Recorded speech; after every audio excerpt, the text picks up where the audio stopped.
La donna è mobile, qual piuma al vento, muta d'accento e di pensiero.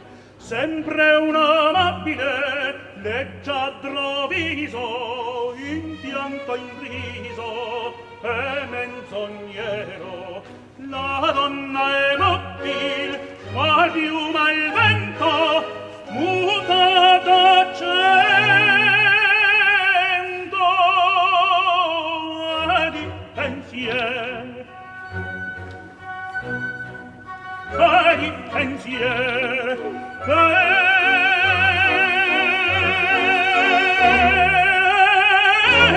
pensiero.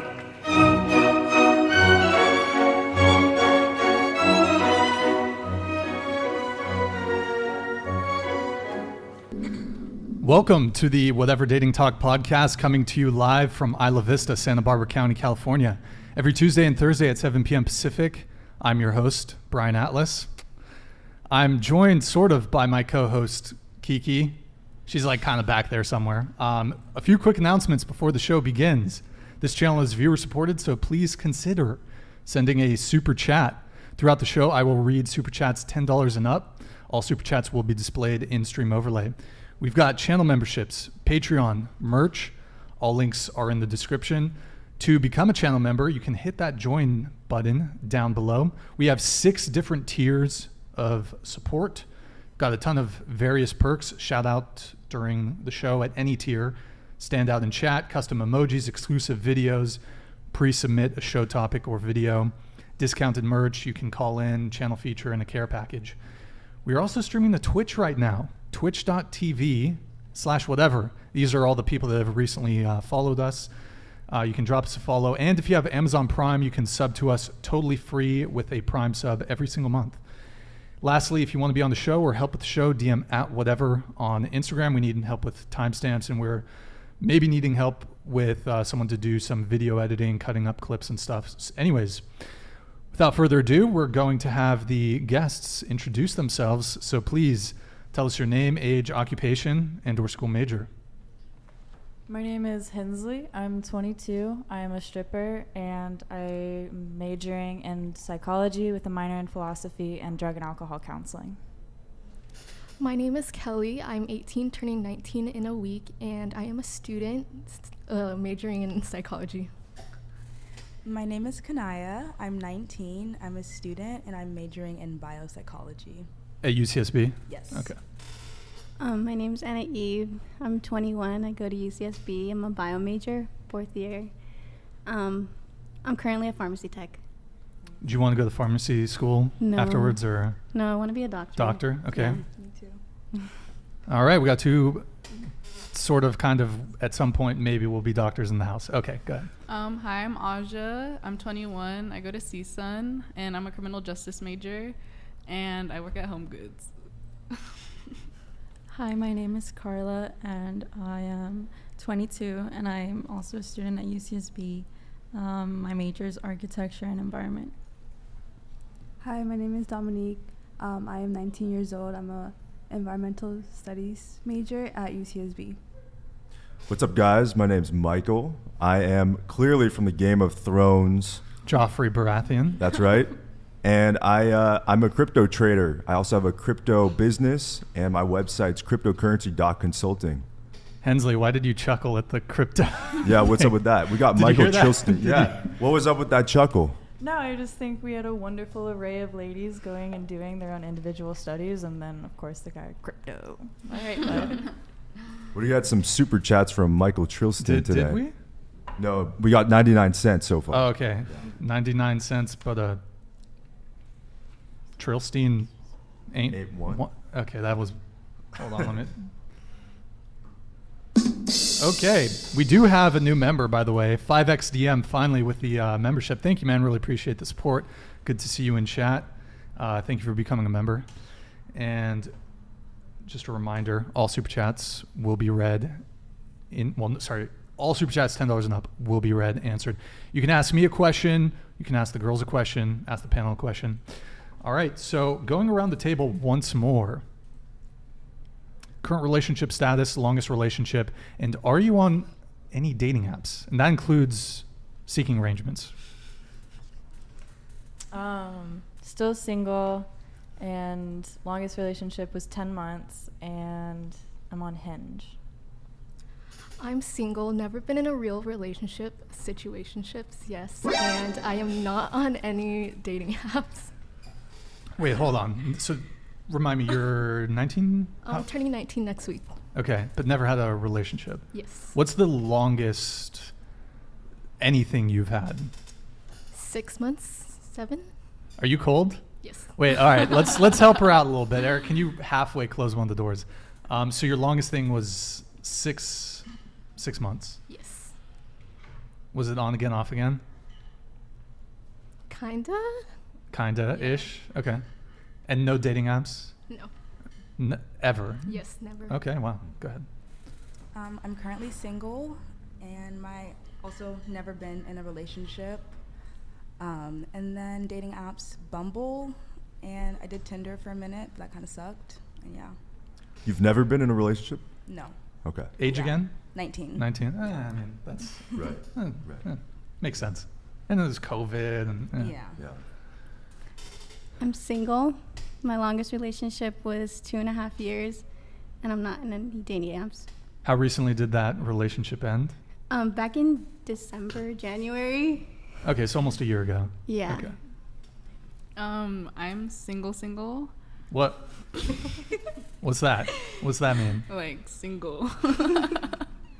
I've actually also never been in a relationship, but I have been in situationships, if that's what you want to call it. And I don't go on it that often, but I'm on Tinder. Okay. My longest relationship would have been a year-ish, like almost a year and a half, and I just broke up a week ago. What happened there? Rip? Just not a vibe anymore. What does that mean? So why did he dump you? Excuse me, he dumped me.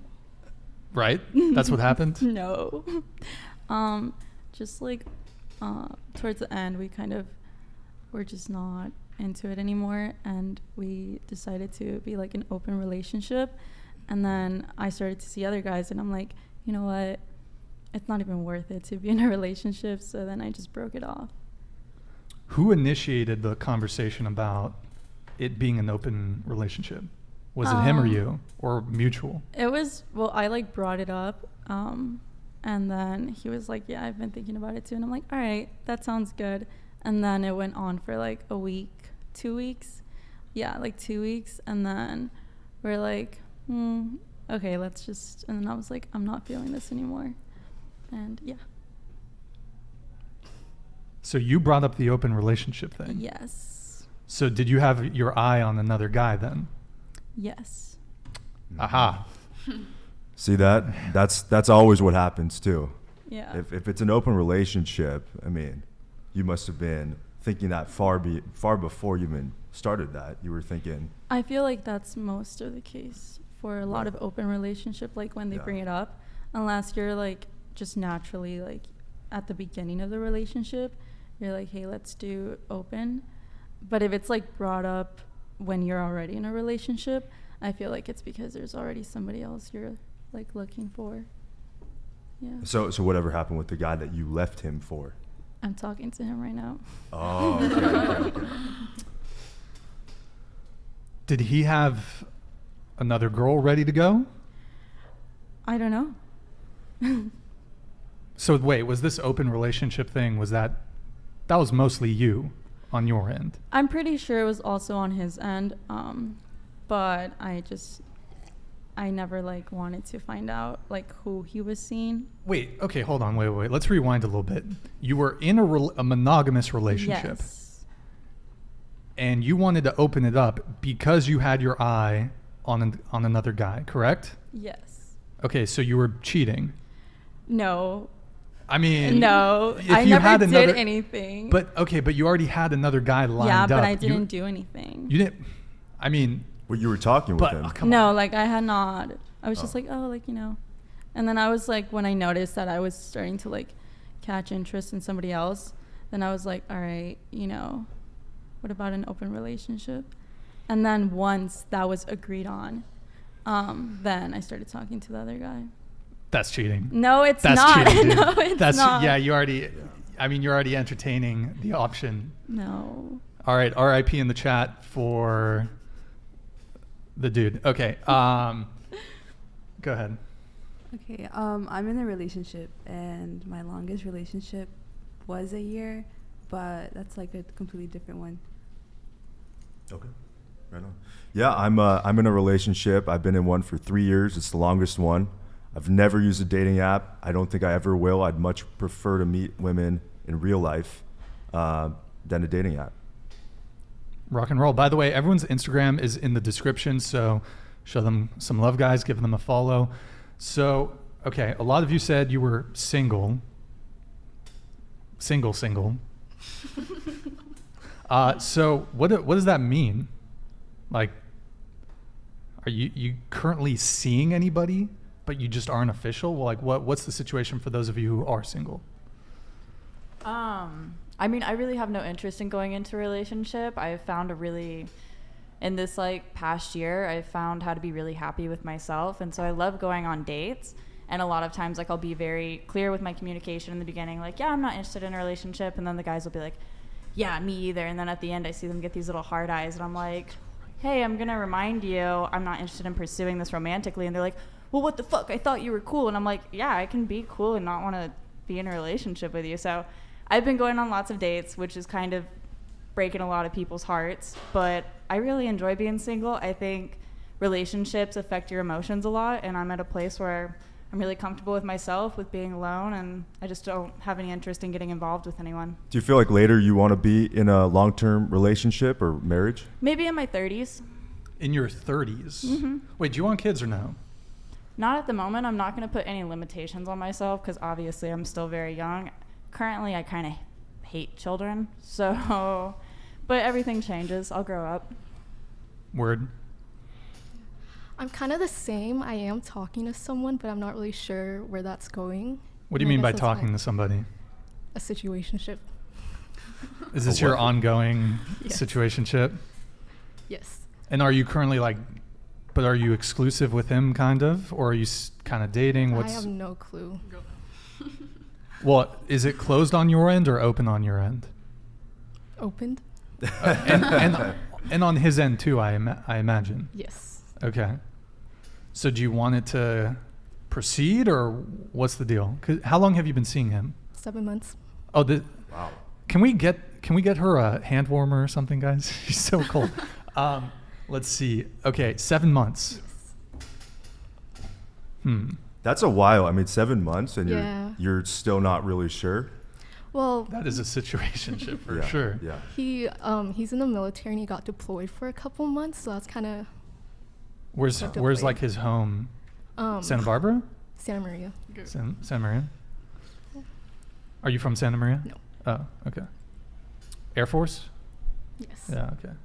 What is it? Whatever. Let's see. Okay, so have you broached the subject? Not really. Or are you content where it is right now? Well, I'm kind of happy where it is right now. Okay. Yeah. With it being open? Yeah. Yeah. Okay. All right. Brian, can we get your little shawl for her? The shot? I feel like maybe she needs like a sweater or something. Do you want a sweater? Don't you have your... Somewhere over. My sweater's like somewhere over there. Do you want to grab it or do you want that? I think I'm chilling. I'm also shaking my leg, so. Oh, okay. That's also All right. why. Well, if you get cold, just let it proper cold. Let us know. Okay, We'll get you something. So, okay, we'll continue on the single thing real quick here. Go ahead. For me, like, I go on dates and stuff and, I have my fun, but I just haven't really met anyone who's, like, piqued my interest to date in a serious relationship yet, so, yeah. I'm not talking to anybody, but I don't want a relationship because my last one was really toxic, so Why was it toxic? Oh boy. it was like people think like toxic, like, oh, like, like we fuck around with each other. No, like, it was like actually really toxic, like abusive, like mentally and like all that stuff. So how did you abuse him? How did I abuse Oh. It's the other way Right. around. Because maybe it was mutually. No, it wasn't mutual, unfortunately. So when you say toxic, what are you talking about? He was. It was like a lot of controlling and like manipulation that I didn't, at the moment, I didn't want to like see. Yeah. Because I've known Aja for a while, and she would tell me like all the time, like, dude, you need to get out of the relationship. Like, he's super toxic. Like, First How off, how was he controlling you? well, I had to like cut off a lot of my friends. Like, I couldn't go out unless like he was there, and like obviously he didn't want to go out with me. Okay, so he didn't want you partying or going No, to the like bars or clubs? even like or? just like hanging out with friends. Okay. Yeah. So, and then like, just like being out, like in general. Did, like, did if he I not was- like your friends? No, it wasn't even that. Like, I would go to school and he'd be like, "Why are you at school? Like, you're doing too much." I'm like, "What?" For going to school? Yeah. Okay, that's crazy. Yeah, Yeah, that's why. that's That's a why I bit- feel like oh, yeah. That's a bit much. me in my head, I was like, "No, he's cool." So he was insecure about you going to school. Yeah. Okay. Because I mean, it's one thing if the dude's saying like don't go out to bars or clubs, but it's another thing to say don't go to school. That's like a Yeah. little. That's pretty weird. Yeah. Yeah. No, he's really crazy. We were at Rolling Loud and he pulled up Okay. from like Vegas. Well, like it. What does pulling up mean? Like, he showed up. He showed up. Oh, okay. I Yeah. thought that was like, never mind. Okay. Damn. Yeah. Good times. Yeah. Good times. Okay, single. Actually, I was talking to this guy on and off for like over a year. And like he was really toxic. He would gaslight me. Like, he would get mad when I would go out. He'd call me like a hoe and like just all this stuff. But I kept going back like a dumb ass. But I finally like, and we would block each other on and off. Like, we'd unblock, block, all that. So I finally just like blocked him, and now it's like done. I don't have time for it. Okay. Okay. Huh. Oh, me? Well, I'm talking to that one guy. Well, yeah, but next single person. I'm not She's, Oh. she's in a relationship. Oh, okay. All right. We got everybody. Let me get these super chats really quick. We got Davon Jackson with the $10 super chat. Hey, thank you, man. I've never seen bigger, brighter red flags in my life. Davon, you're going to have to clarify. Hey, what's up, Peter? Good to see you in the chat, man. Peter Prankster. Check out his channel, guys. Who are you referring to, Davon Jackson? By the way, because of your continued support week after week, I want to present something to you, Davon Jackson. Hold on just a sec.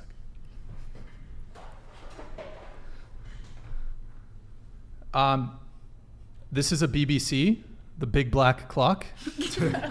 And maybe I'm making some assumptions about... Okay.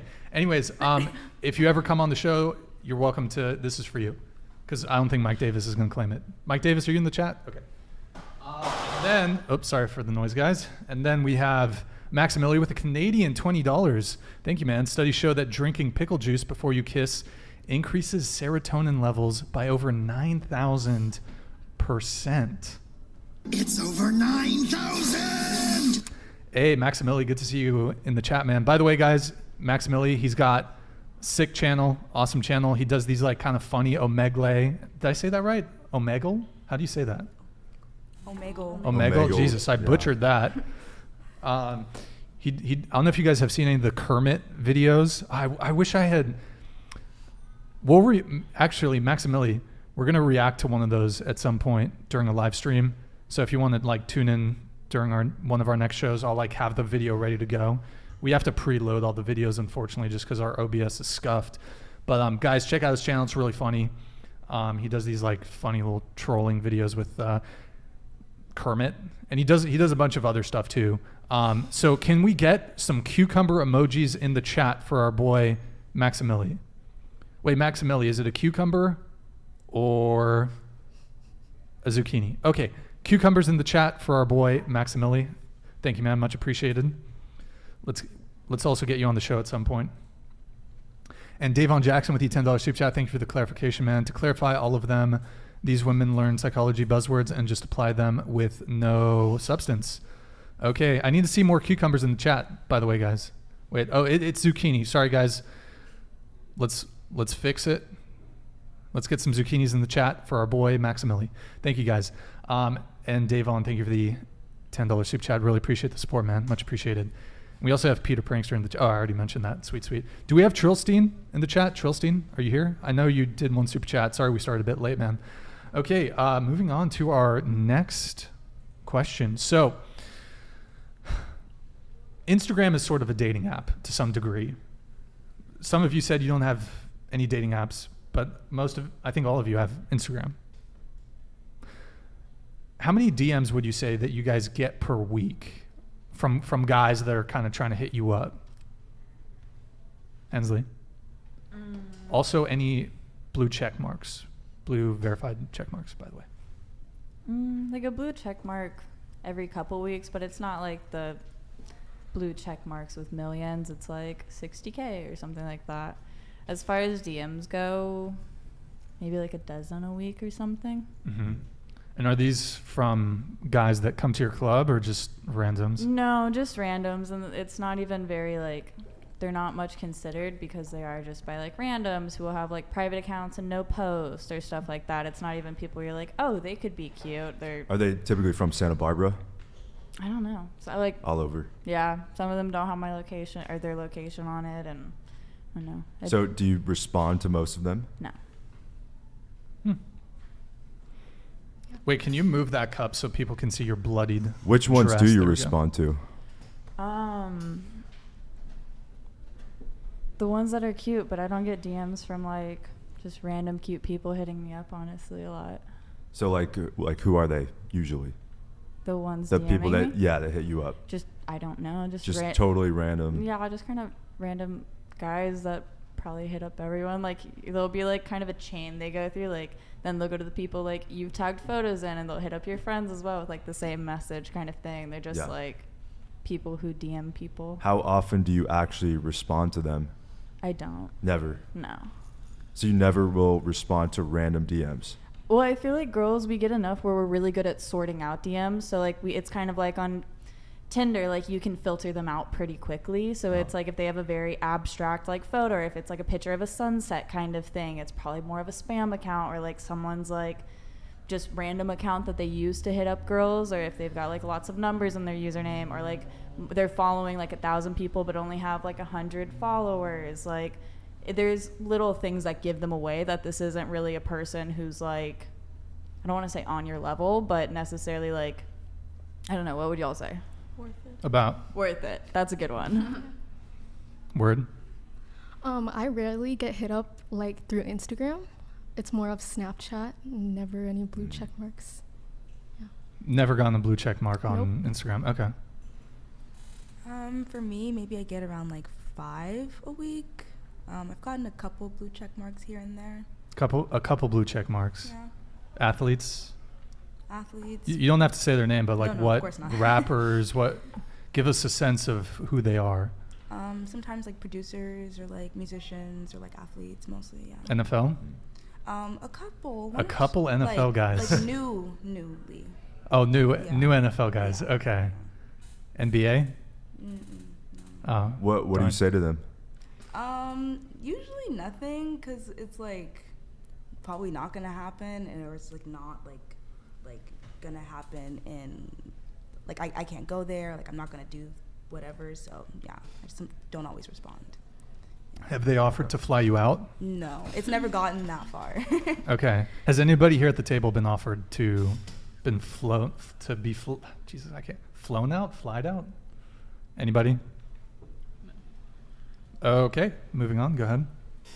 Probably get like 1 a week. 1 a week? Yeah. Okay. Yeah, same, like 1 or 2. Maybe like 5 to 6 a week. Any blue check marks for any of you? 1. Yeah, a couple. Athlete? Wait, hold on. Go ahead. I don't know what he was. I think he was like an artist. Sure. Go ahead. Yeah, they were like producers or like upcoming. How many blue check marks have you had? A couple actually, but they were all producers. Closer to the like, mic. They were all producers or like DJs. Producers or DJs? Yeah. No, never. Tilt the microphone down towards you just slightly. But you said of normal Instagram accounts, 5 or 6? Yeah. Okay. What about you over here? Well, before I started dating my boyfriend, it was like 4 a week, but then it stopped. Only when I post certain things, then I'll get those DMs again. But that's pretty much it. Is that because you have pictures with your boyfriend? Yeah. I Okay. post my boyfriend, but when I don't, I do get those DMs. Gotcha. Rock and roll. Cool. Let me get these. I think we just got 2 new super chats in, so I'll just grab them really quick while we have them. Let's see here. Did we pull this one up yet, Eric, or no? Evans. Hey. Good to see you. From Davon, I'll get that one. Hey, man. Good to see you in chat. Everybody, this is Evans. Check out his channel. He's got some funny compilation videos. Make no mistake, this is the official rating for this evening's episode. Oh, Jesus. We haven't even gotten to the rating part yet. Shit. Wait, actually, Evans, before I read it, on this, we have this from Stifler. I'll get back to it, Evans. Stifler, ask everyone to rate their looks on a scale of 1 to 10. Hensley, go ahead. You know, I always go with 10, but just because I'm wearing a costume. You're going to change it because you're in a costume? Well, as far as the Carrie costume goes, there could be a lot more blood, so I'll give myself a 9 just to be humble. But normally you say 10. Absolutely. Yeah. I would say 10. Okay. 10s across the board, baby. 10. I'm gonna say I'm a 7. Okay. I would say like a 9. 8. Well, Brian, I'd like you to look at this costume and just, holy crap, bro. I mean, this has got to be 10 squared. I mean, Okay. Rock and roll. Yeah, I mean, I'll answer too. I mean, I give myself a 6.9 on a good day. And then let me get back to the super chat here. So but with that hat, bro? I think, honestly, the hat, I'm a solid 7.5. Okay. Evans, man, thank you for the $20 super chat. Really appreciate the support, man. So the rating is Dominique 5, Carla 5, Aja 1, Anna Eve 4, Kanaya Yeah. 4, Kelly 2, Hensley 3. Wow, bruv, that's rough. Should we rate him? Should we? Evans, am I saying your name right? By the way, I want to make sure I got the pronunciation down. Are you cool if the girls rate you back? Are you cool with it? Let us know. But hey, really appreciate the super chat, man. Much appreciated. Davon Jackson with the $10 super chat. Yes, I am. The clock is awesome. Mike Davis has I think lost his claim to the clock, so it's all yours. But really appreciate the support, man. Thank you. Big Michael Trillstein with the $100 super chat. Really appreciate it, man. You're a fucking legend. Good to see you back. By the way, we are going to get Trillstein on the show in 2 weeks, about 2 weeks. And I don't know, we got Appa in the house too, the official mascot of the show. I don't know if he's visible. Unfortunately, he's not visible. Maybe can he jump on your lap slightly, Hensley? Is his girlfriend coming on the show too? His 2 girlfriends? I think he's maybe. Oh, Michael Trillstein. Only my girlfriends are perfect 10s. Oh, there we go. Oh gosh. All right. We have another bitch added to the panel. Okay. Because female dog. Okay.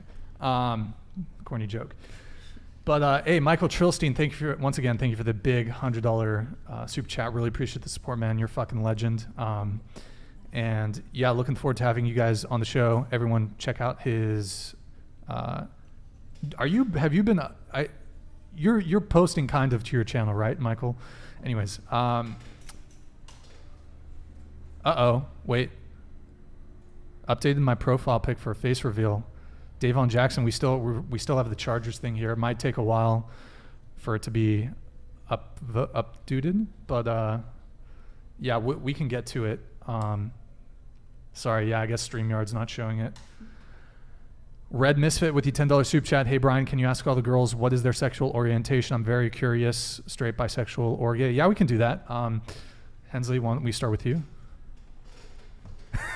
It's hard to. I'm bi, but I'm gay on Thursdays. Wait. What? What was Can that? you explain that? What? Gay on Thursdays. Okay. Is that the night that you strip? No. That'd be very silly. Well, maybe that's how you... Cope? The cope? No. Okay. Got it. We're going to talk... We should talk a little bit about the club. Orientation? I am straight. I'm straight. I'm straight. Straight. Straight. Straight.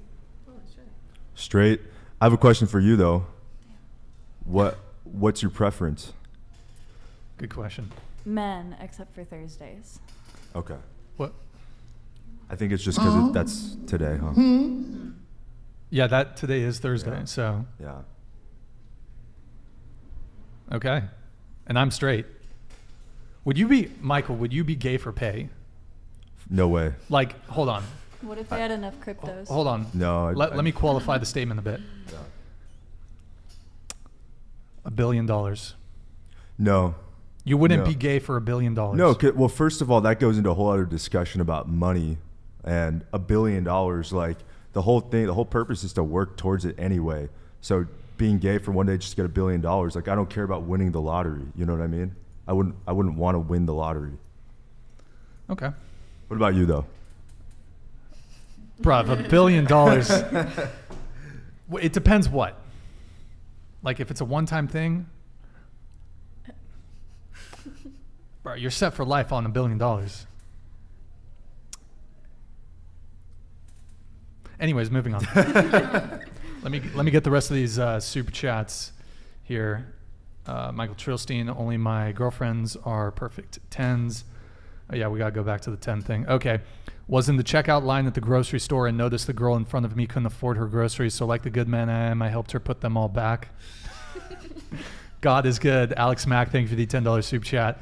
What a Chad. Hey, members, can we get Chad emojis in the chat for our boy Alex Mack? Bobby Bolsora, I'm just here to support the pod, and Michael Trillstein. Hey, Bobby, appreciate the support, man. Thank you very much for the $10 super chat. You're a fucking legend. Okay. There we go. We got some chat emojis coming through. Okay. So, all of you said you were 10s. Not all of you. But a lot of y'all said you were 10s. Our boy Evans gave his rating. Evans, I gotta love you. Thank you for the support.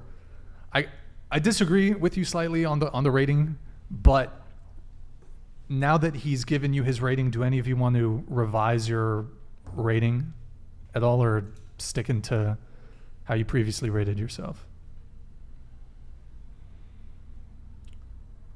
Anyone? I think we're sticking to it. I don't think you changed our minds very much. Okay, so if you guys are 10s, of those of you who said you were 10s or ranked yourself very high, you two said you were 10s, right? Did you say you're 9? Did you say 9 or 10? I said 10. Oh, you said 10, you said 9, you said 7, correct? 9, 8? Yeah. Do I have that right? Okay. Good memory. 10, 10, 10, 9, 7, 9, 8. Okay. So if of those of you who said you were 10, are there no women who are more attractive than you? If you're 10, you must. There might be women who are as attractive as you, but there can't be women who are more attractive than you. Agree or disagree? Disagree. But if you're a 10, that's the top. Yeah, but still, there's women more attractive than me, I would definitely say. Okay, what about you? I agree. By the way, this is 10 physical appearance.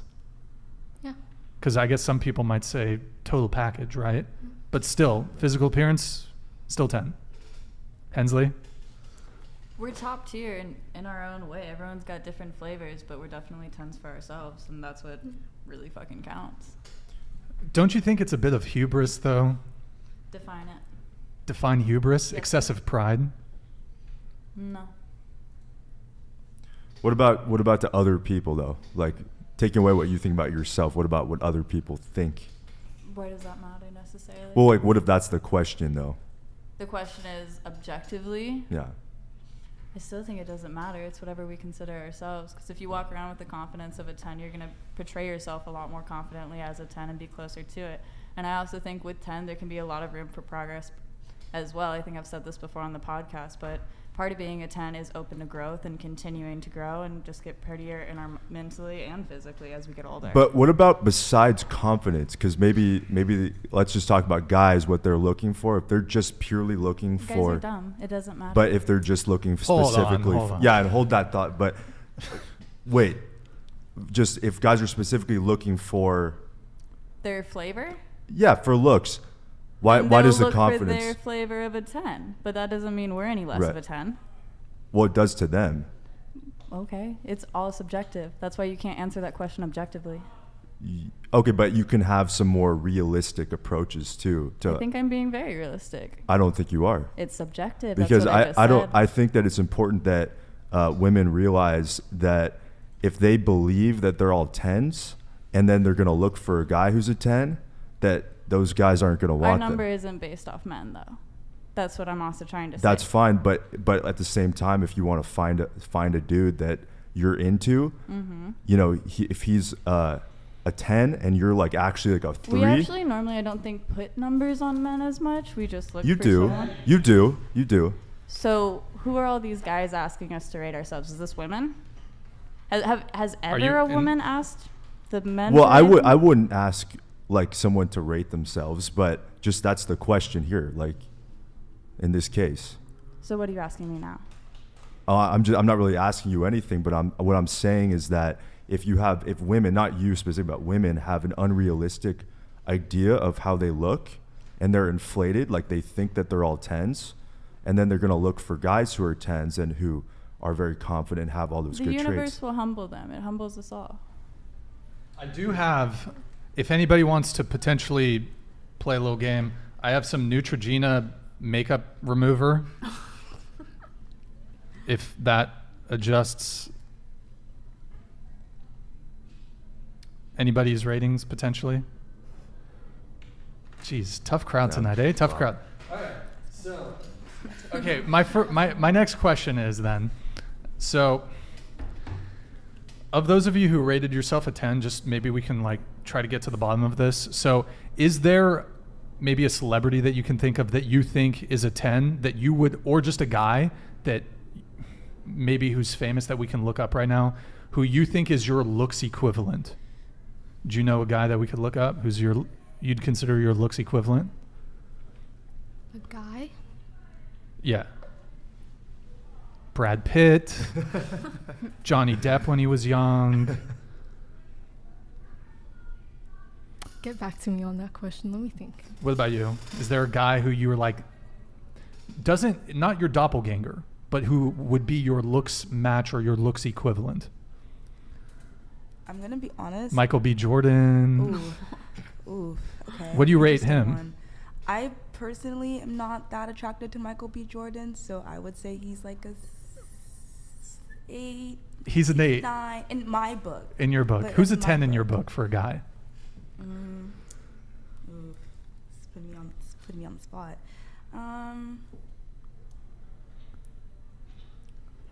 Gideon? Do you know Gideon? Is that the YouTuber? Yes, the YouTuber. Oh yeah. No, I don't know him. Okay. Any guy that comes to mind who's a 10? That comes to mind right now is Timothy Chalamet. I don't know if that was just like a teenage crush or if that's like an actual like. Okay. Yeah. Timothy Chalamet. Yeah. Okay. So he's a 10, you're a 10. I mean, I will have to say, you did ask us what we would rate ourselves. So in my head, I see myself as a 10. So yeah. Did you think of anybody or? Nope.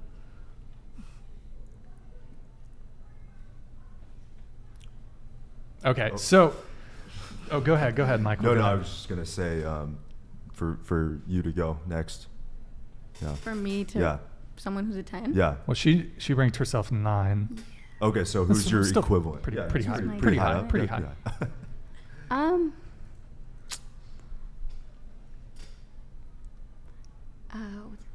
Odell Beckham Jr. Odell Beckham Jr. Yeah. Okay. Okay. Okay. I I guess the issue I think that me and Michael have with it is that if you rank yourself a 10, in order to find a partner that is commensurate to your level of attractiveness, you need to have a reasonable self-assessment of yourself. So I think like if you have this inflated ego of like, I'm a 10, then you're going to be looking towards guys who are 10s, and you're going to disregard men that are otherwise, if we come down to reality, are on your level. I disagree, because most girls don't just look at the looks. Like, you talk to someone and you want to like see how their personality is. Like, I know that's really cliche, but I feel like, at least me in my personal experience, I don't like look at how they look like if they're cool and I really like their personality, then I'm gonna go for it, even if like someone says like, oh, like he's so ugly. Like, you might disagree with that, but if you look at statistically like what's happening right now, guys that are not 7, 8s, 9s, 10s get like basically no pussy, and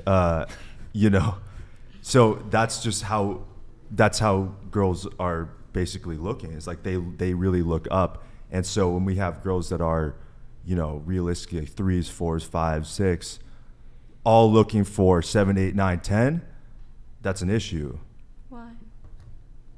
Well, why are you so concerned about men just not finding women? Because it's an issue. Because if you look at, there's a lot of men that are out there that are actually really upset because they find, and when I say upset, these are the people that are school shooters. These are the people that are actually angry. So you're going to place their, super bad, like self-esteem on because women. Well, I think that's that is an extreme example. It's a very extreme excuse of a human. It's extreme, but it's also like, I think in general it's a bad thing because the direction that we're headed right now is really one of more polygamy. Okay, so I'm gonna talk straight. So right now, from everything you've said so far, you're like validating men's feelings way too much over women's feelings. You're like, no, but men, we can't find women because they think they're a 10. Let me finish. And then like you see us, and then you're like, but you're like, you consider yourself a 10, but what if you're a 4? Okay, then if I go up to a guy and he's like, yeah, I'm not interested, we usually are like, all right, and we move on. But men, when you reject them, they're like so hurt about it.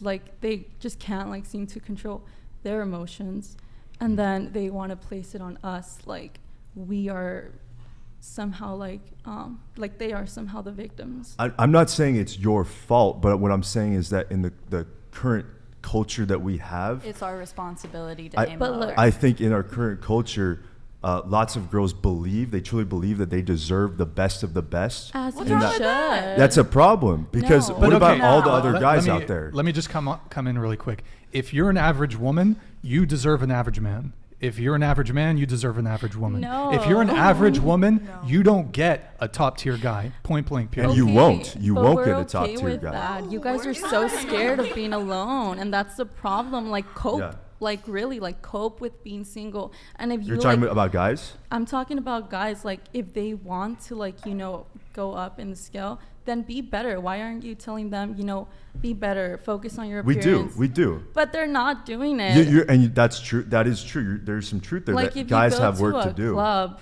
like literally, I would say 90% of the men there, I'm just like, nope. And wait, 90% of the men? Yeah, at the in club? Clubs are like, nope.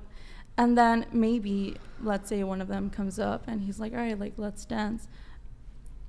From there on, it depends on how he talks to me, how he treats me, and the vibe. Like, it's no longer just appearance. So let's say he's like, you like a 5, and I'm like, all right, like, let's dance. Depending on how the conversation goes, depending on how he's being with me, even if he's a 5, like, that can either go down or up, depending on his, actions, personality. And I feel like men are just so stuck up on how they look that they don't work on the rest of them, like themselves, as if it's not as important. Are you talking about money, like finances? No, that's not even like. Well, you said work on the rest of themselves. Like personality, like conversation, like I have met so many attractive men that are just ass when it comes to conversations. So no matter how cute they are, like, if we can't even hold like a basic conversation, like, there's no point. Okay, and that makes sense. But even like when we talk about now looking for high value men, because you're still looking for a man that's going to take care of you and that's going to provide and do all these things, and hopefully is good looking too. If you're looking for that type of person, but realistically, like, that girl that's looking for him is not holding her, maybe she doesn't look good, maybe she does look good, but maybe she doesn't bring other things to the table. Okay, then he can move on. Like, why is he so obsessed with that? I would also he say will like, move on. Women aren't unhappy if they aim high and miss. We're unhappy if we aim low and we hit. Yeah. Okay. Or you could just be with someone who's on your level. But why? There's that too.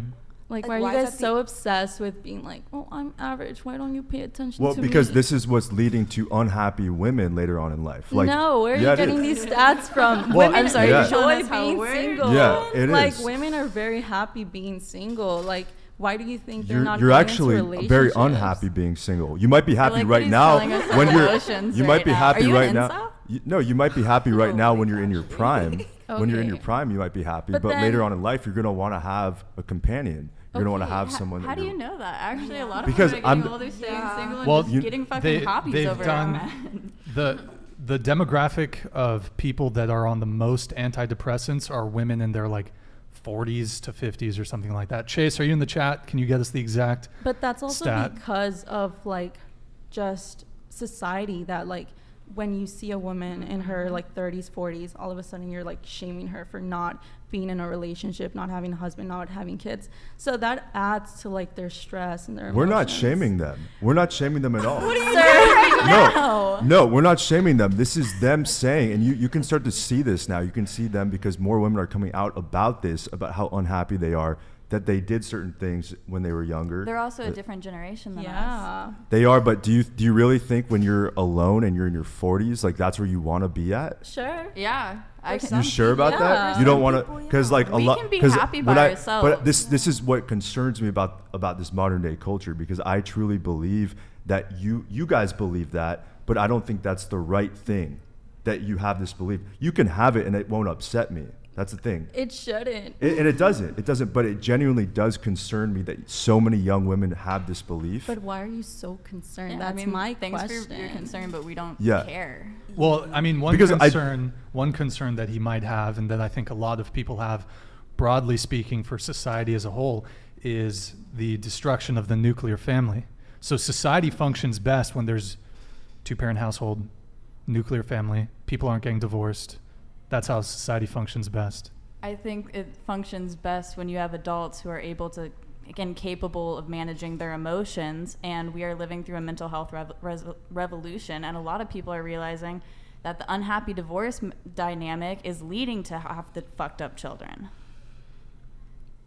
Okay, but you have to look at what's going on with divorce. Why are so many people getting divorced? Because they're not happy with their partner. Instead, you could have Yeah. a lot of females that are single getting older who still decide to adopt children, which is also another issue. But what and if they've dealt with all their mental health problems, so they can raise that child and communicate with that child and still just be as happy without having a partner. Okay, but what if women actually decided that they're going to just find someone and be happy with him and not want to like leave? Because 80% of divorces are initiated by women. Why do you think? Let me, ask that. Why do I think that? Why do you think Because it's they always spend their women? 20s partying and hooking up with Chad. As they and should. then at 30 they get a nice provider guy, but he What doesn't is excite up with them. you and And then providers? We don't want you to provide. That's the problem, though, because what we're here to do is provide. Like we, as a Aw, man, poor guy. we want to. It's not being a poor guy. It's about this Who is what placed this burden on you, though?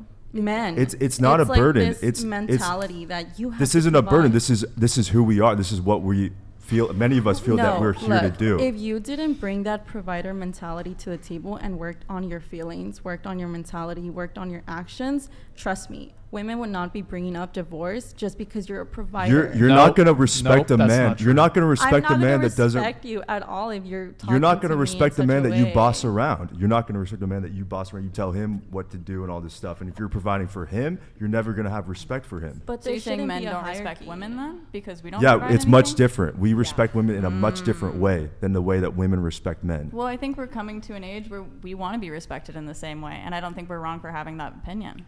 That's Also, just to address the provider thing, I think most relationships actually break up due to financial reasons. Most marriages, anyway, there's definitely a financial component. I wanted to ask a question. You said men respect women in a different way as women respect men. Yes. Would you elaborate on Yeah, that? absolutely. So a woman wants to look up to her man. Whether or not you acknowledge that, that's what you want. You want someone with whom you respect. Okay? Because if you're going to walk over him and tell him what to do and all this stuff, you're going to lose respect for him. You're going to lose attraction to him. So when you ask about, like, when we talk about respect and what we're looking for in a woman, we're looking for a woman that respects us. We're not looking for a woman to respect. Does that make sense? It doesn't make sense to me, but I understand what's coming out of your mouth. Like, because if and it seems like it upsets you a little bit. Little. But the thing is that if in order to really love you, like as a man, if we want to love you and take care of you, buy you flowers and be traditional and hold the door, like do those types of things, pay for dates, we want to be respected. But even though you say you guys want respect, you still don't respect us, though? I mean, you just said that. It's in a much different way want us to because respect you, well, but the you don't respect wanna will come. respect The us. respect will come from you being a good mother. It will come from So you being subservient someone. Yeah. to you. Yes. Definitely. Yeah. Gotcha. That's what because Oh, okay.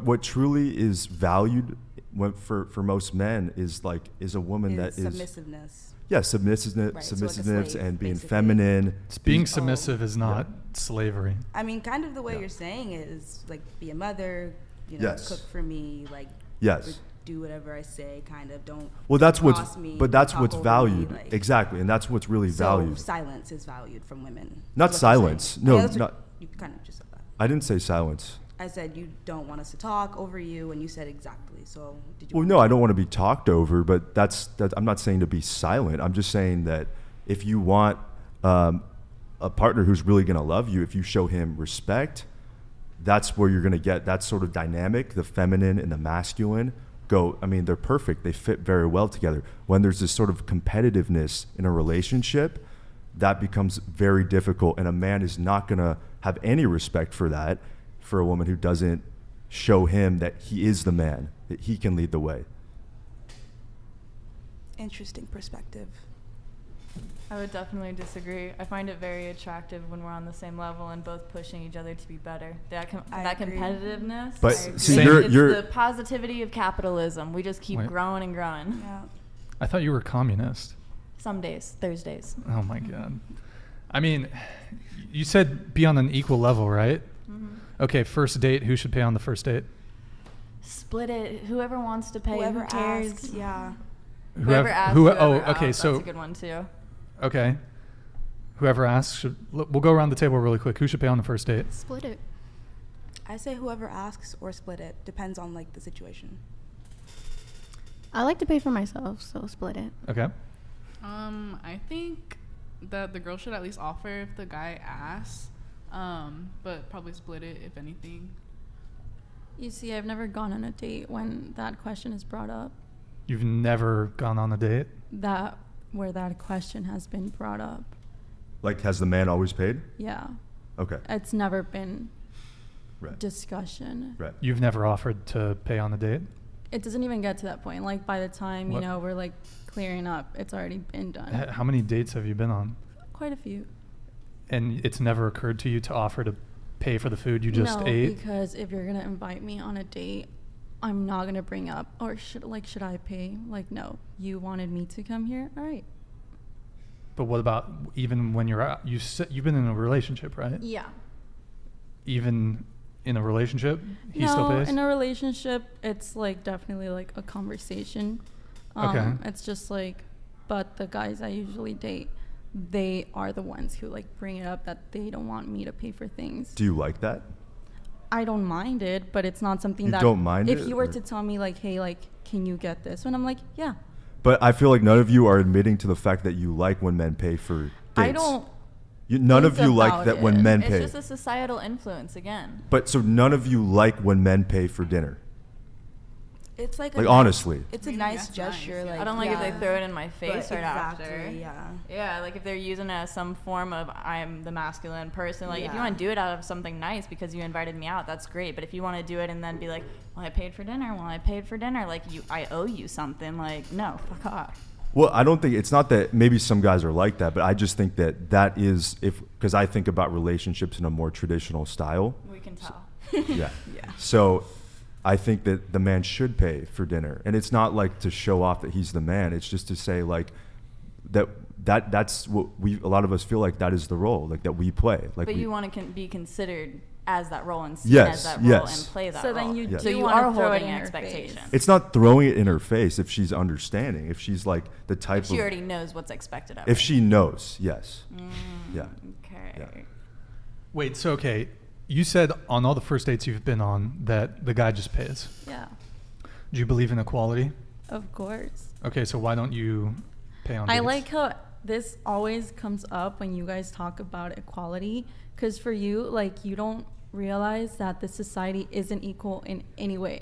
Just the fact How so? How so? that literally, as women, we have so many disadvantages. How? And then you, Articulate on the other them. hand, give me a sec.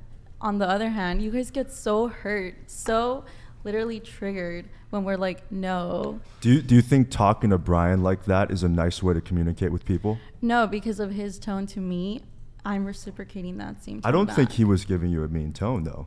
He's literally telling me how I'm supposed to feel, how I'm supposed to think about certain things. Like, Right. where do you think if I were to be talking with that same tone back, you would be like, why are you talking to me like that? Exactly what you're doing right now.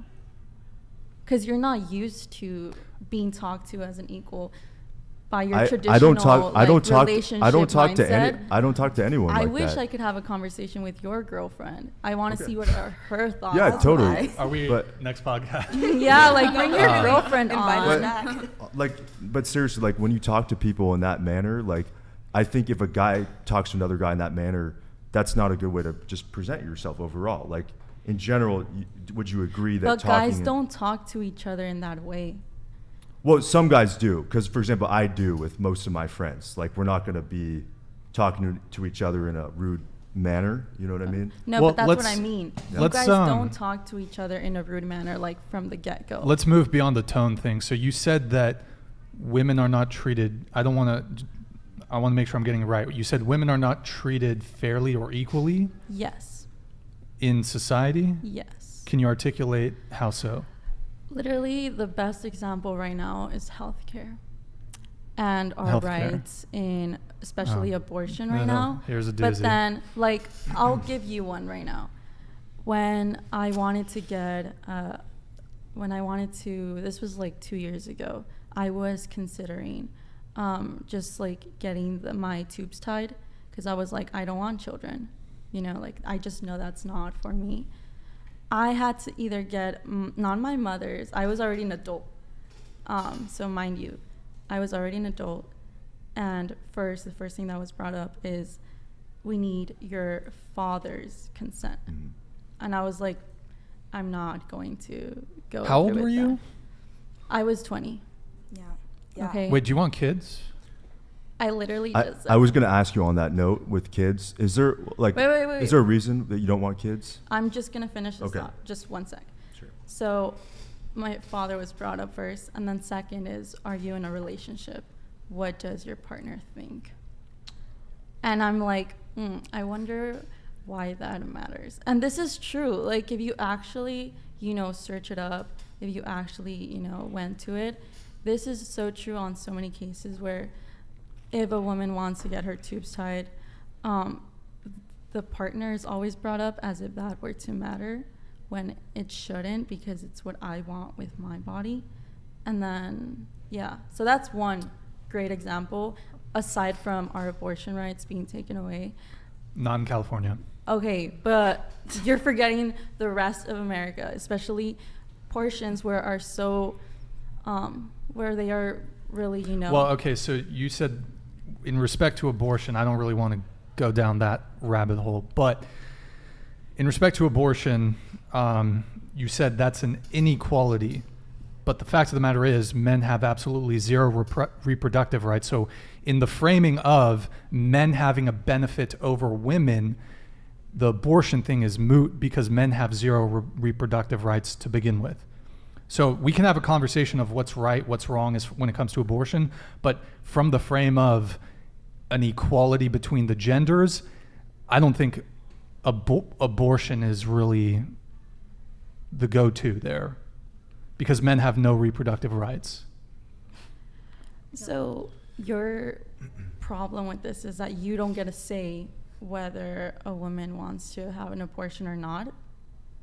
That's not what I'm saying. You're but saying I'm that saying if you don't have I understand you have no way to give birth to a child. I understand that. If you wanted to have a kid, a woman would have to want to have a kid with you, right? That's what you're saying, that you don't have any reproductive. Well, okay, for one example, there's a more politically correct term, but there's a concept of the paper abortion where men who they don't want to have a kid and they don't want to be financially responsible for it, they can say, I don't want to have any financial responsibility. That's not available to men. That would be one example of a potential reproductive right that a man could have. But so men have no reproductive rights. But the framing, the context of the conversation was women are disadvantaged or treated unfairly in respect to gender. Yeah. But I don't think abortion is really relevant because men don't have reproductive rights. Okay, so abortion to use off the table in terms of gender inequality, I understand. But I'm saying in a lot of this society, just another simple, this one is I feel like more to your liking. Just the fact that as a girl,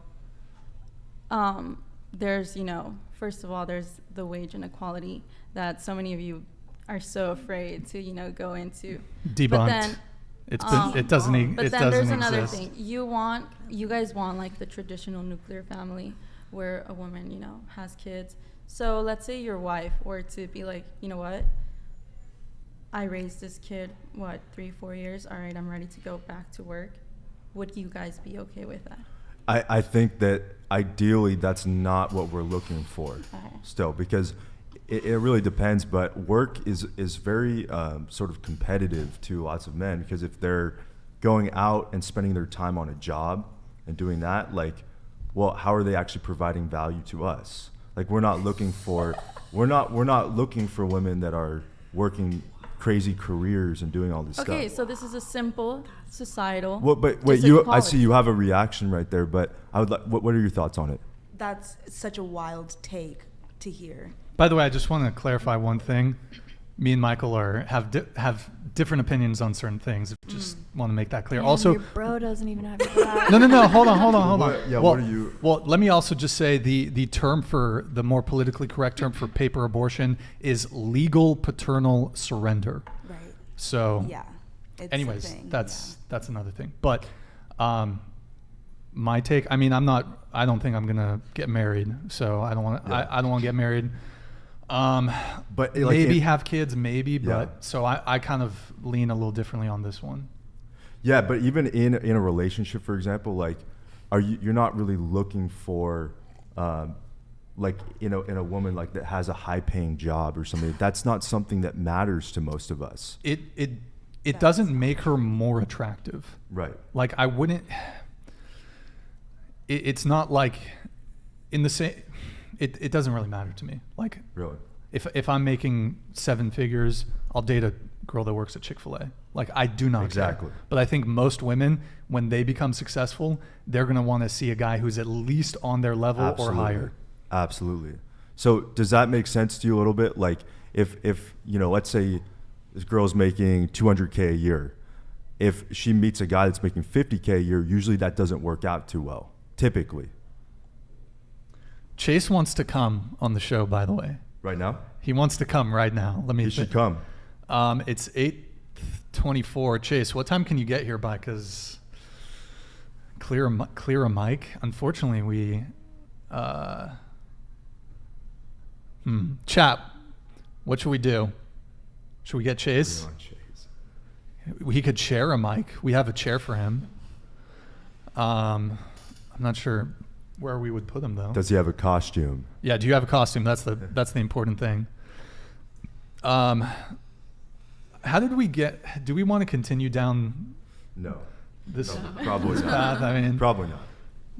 It's veering a bit more towards the political and away from dating. But I just wanted to ask you though, why you said you don't want kids? Yeah. What is that something you've known your entire life, or did you have a rough childhood, or just yeah? No, I feel like as I grew up, I just never like had that feeling. How old are you? 22. Okay. Yeah. And then when I had that in mind, I was just like, yeah, I don't want to. Right now, I'm just like, if it happens, it's not gonna happen anytime soon. So right now, it's just like on the table. Right now, I'm just like, yes, no. But I feel like this is something that, is always brought up, especially in stuff like this, where it's like, why don't you want to have kids? Why do you want to have kids? No, I'm asking. Yeah. Because I believe that families bring the most happiness to people. Like, I think what we're here, not for everyone, but I think in general, like being with one partner that you're really in love with and you spend your life together, and also having kids, like being able to raise them and do all that. I think that that's something, especially as we get older, like I think that becomes a really important part of life for a lot of us. And not for everyone, but I think for a lot of us, it's quite important.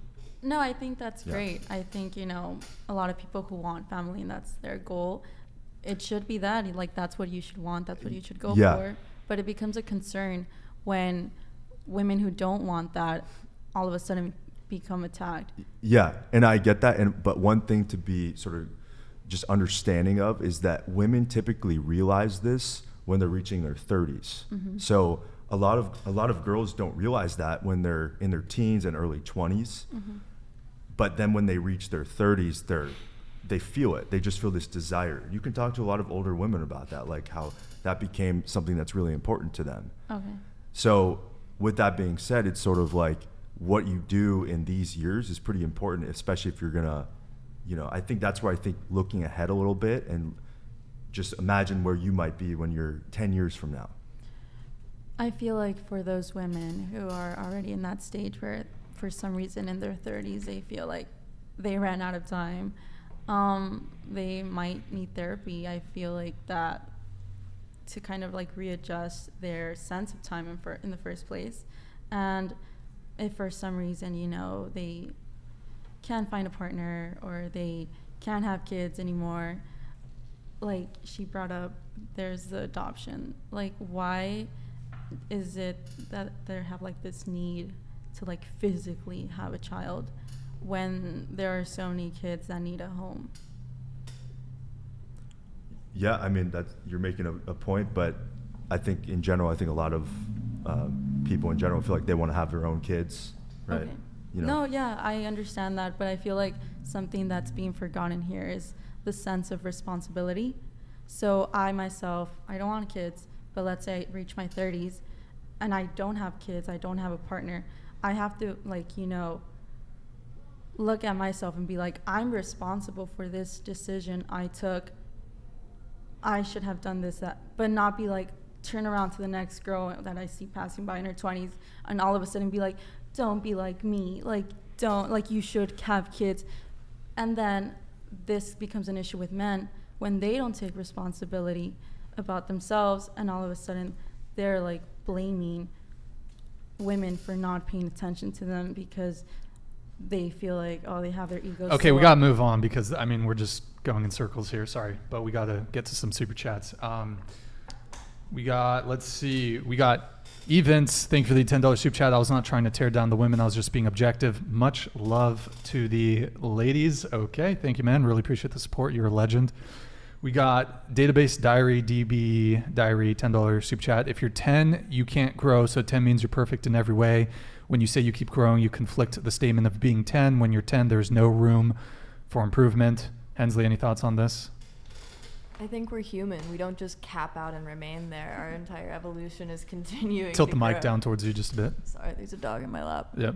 Yeah, we are people. We're not robots. We don't just have a perfect model that works forever and ever. The part of being a 10 is we're the best we are right now, and we continue to work on ourselves and continue to be a 10. Also, too, nobody can be 100% perfect. So then if you want to talk about it that way, then nobody's a 10, you know? So. Okay. Maximilian with the Canadian $10. Appreciate it, man. Nothing wrong with loving yourself, but there's a fine line between confidence and conceit.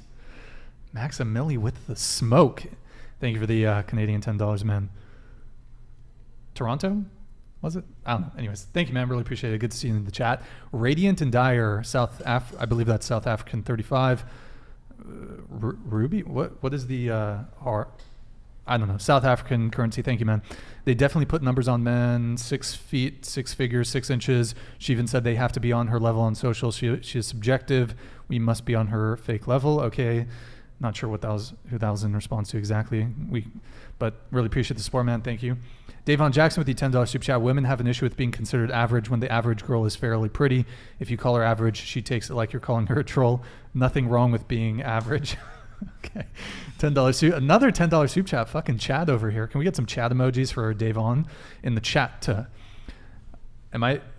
$10 super chat. The one that's looking for new guys while being with another dude, talking about cope with being single. Okay, shots fired. Davon Jackson, thank you, man. Much appreciated. Davon Jackson with the subsequent $10 super chat. You all really don't see the hypocrisy in your actions and what you're arguing right now. One girl hopping from date to date, another going from man to man, talking about being fine alone, laughing, rolling. That's a great point. You guys are all cool with being alone, but you keep hopping from guy to guy, date to date. Hopping, interesting. That's the word he used right there, but yeah. Oh, that reminds me. I have a question coming up here soon. Okay. Shell Shock 777 with the $10 super chat. Thank you, man. Appreciate the support. Thoughts on mental health? What if your partner, lover is going through depression and is unwilling to part?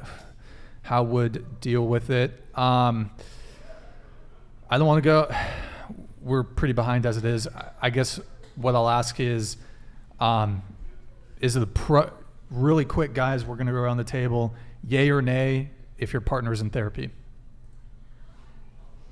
Wait, like if they start therapy? If your partner is in therapy, is that a pro or a con for you? If they need it, I guess pro. Yeah, Green pro. flag or red flag? Maybe I'll put it that way. Go ahead. I would say green flag. Huh? Green flag. Green flag. If they're in therapy, okay. Green flag. Green. Green flag. Green. Green.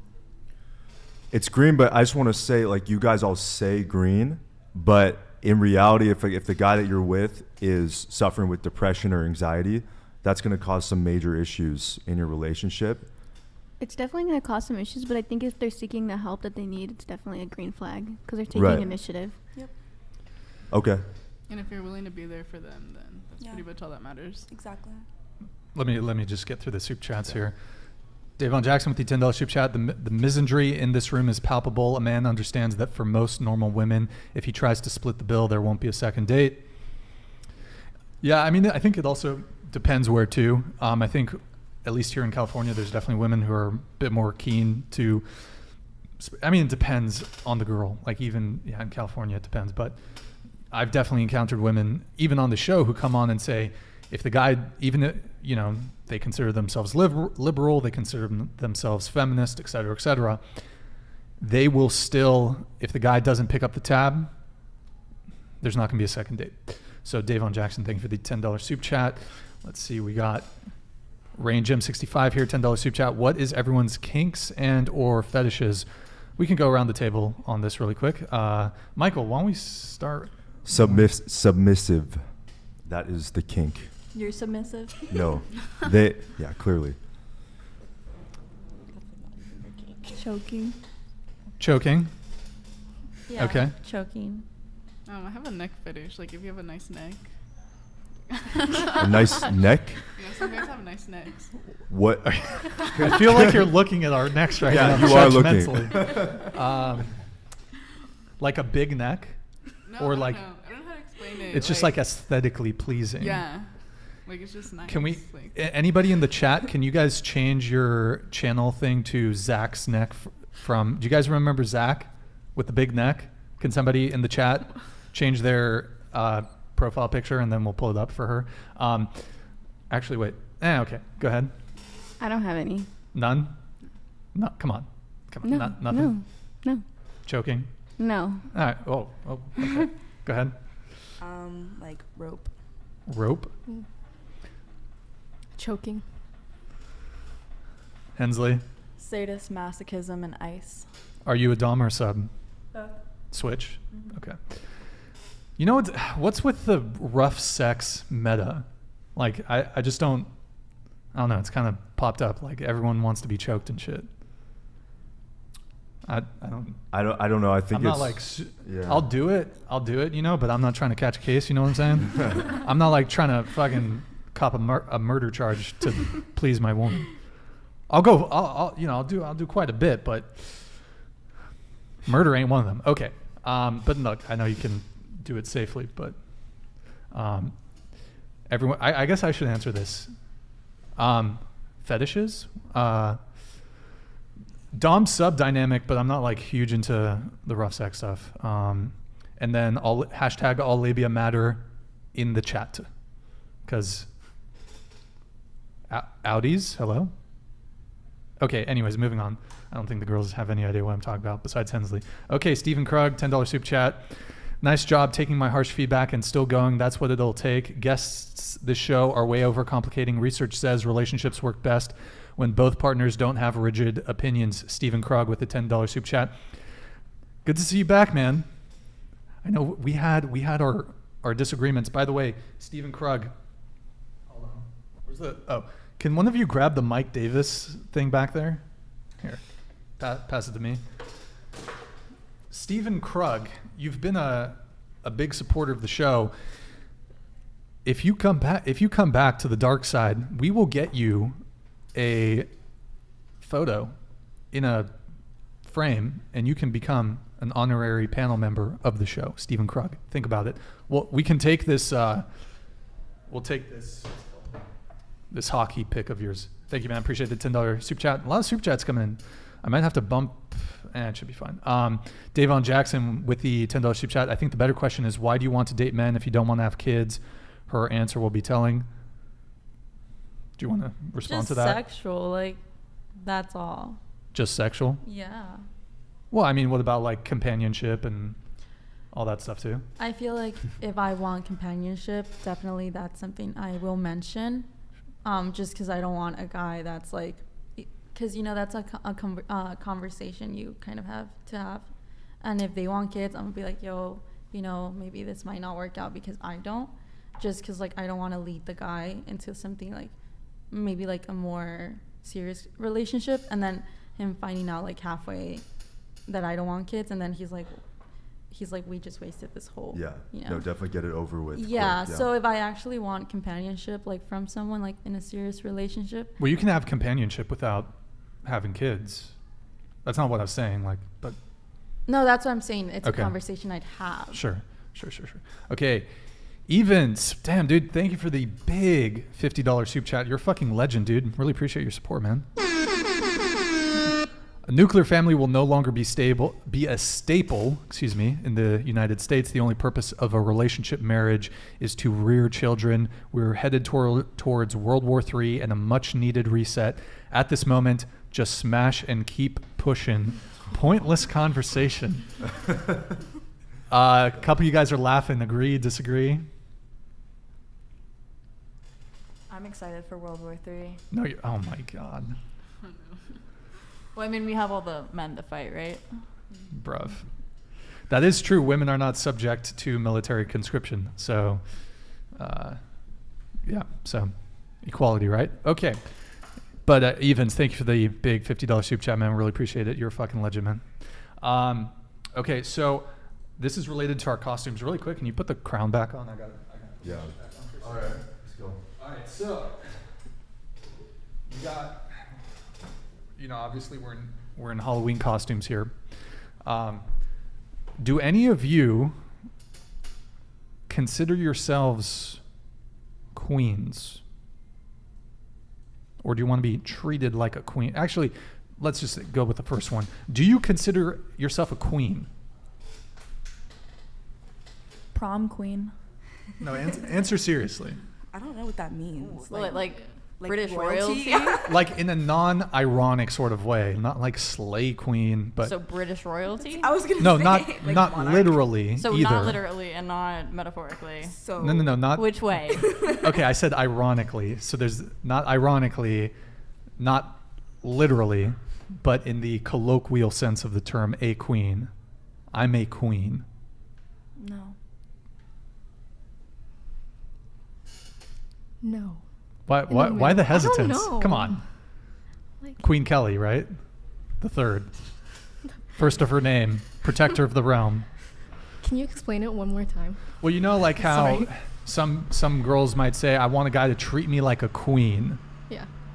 In that sense of it. I think it would be nice to be treated like a queen. But do you consider yourself to be a queen?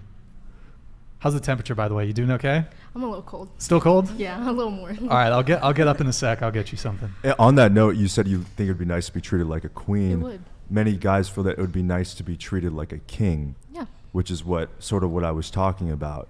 Mhm. So, do you see how that can potentially cause some issues if you want to be treated like that, but then at the same time, when I talk about looking at your man like a king, respect and all that stuff, you guys have, you go a little crazy when you talk. Back on this. Can't say that.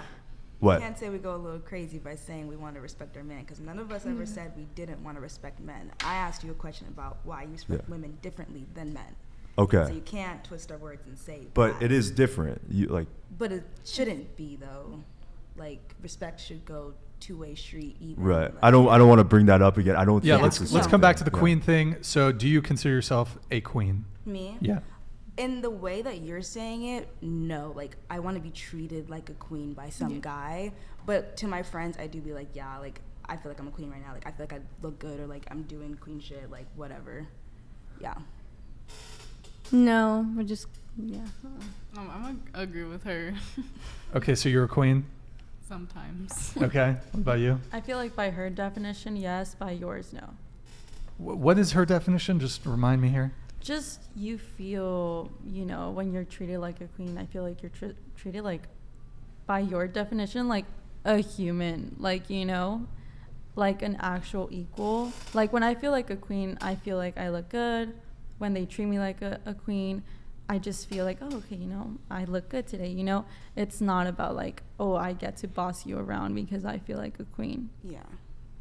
I don't feel empowered to like, have like this shadow on you. I just feel it about myself like, oh, I look good today. I feel like a queen. But I don't want to be treated like, I don't want to treat others like less because I feel like a queen. Does that make sense? Like put on a pedestal almost. Like, Yeah. I don't want that. Yeah. Like how I feel doesn't affect how I treat others. Exactly.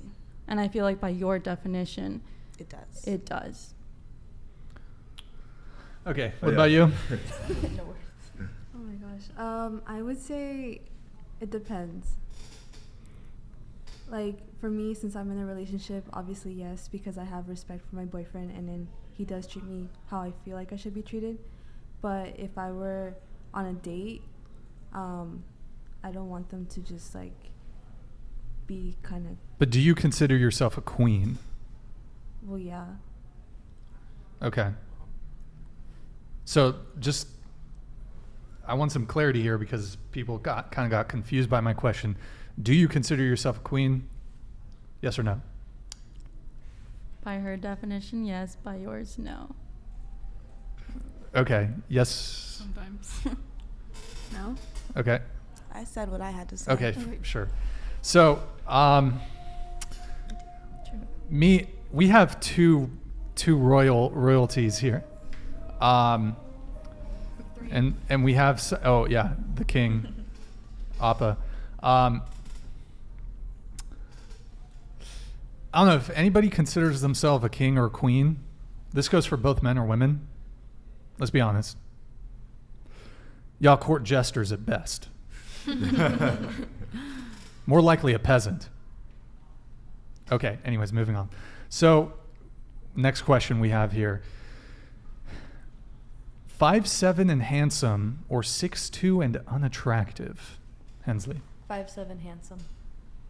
5'7", wait, what was it? So 5'7" and handsome or 6'2" and unattractive? 5'7" handsome. Probably 5'7" handsome. Same. It's a hard one. Yeah. I don't really care about looks, but I guess the 5'7". 5'7". 5'7". Oh, sorry. I guess you don't have to answer that one.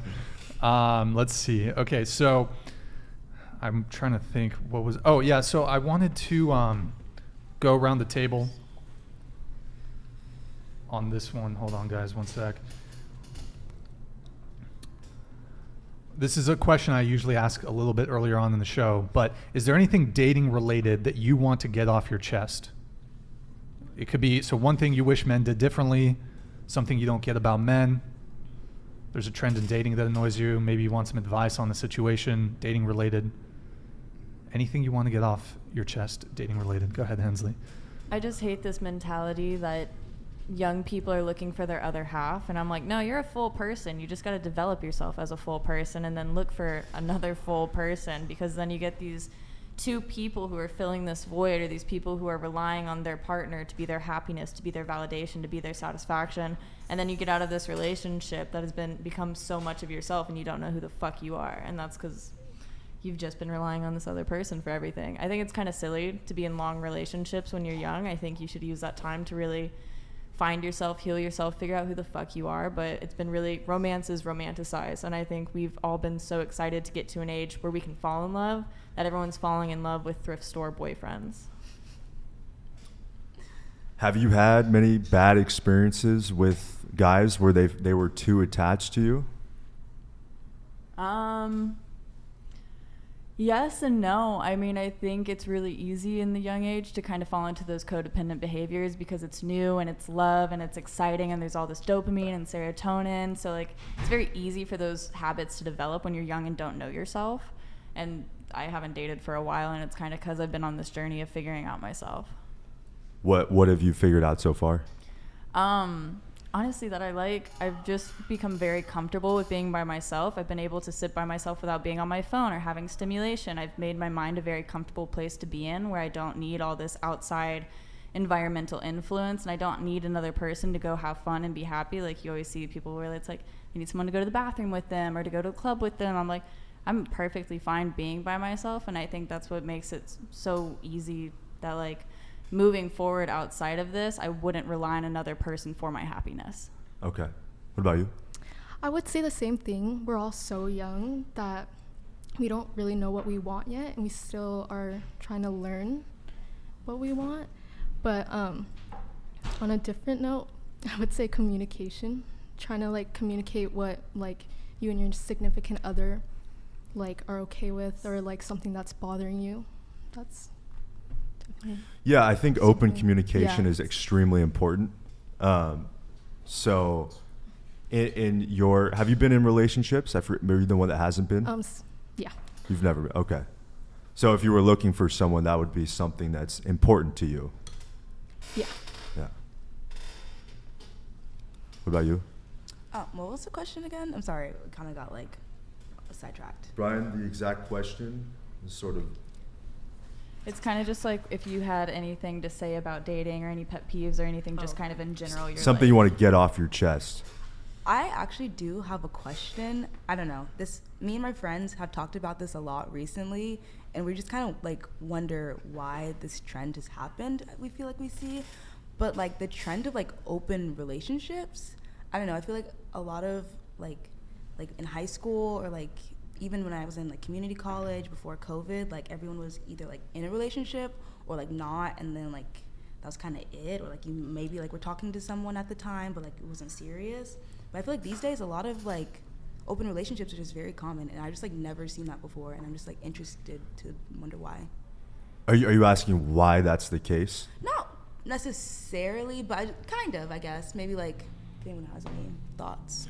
Well, I think it sort of has to do with this idea that less women want to commit to one man, and so they have the ability to see many different people at once, which then causes them to sort of want to have these open relationships.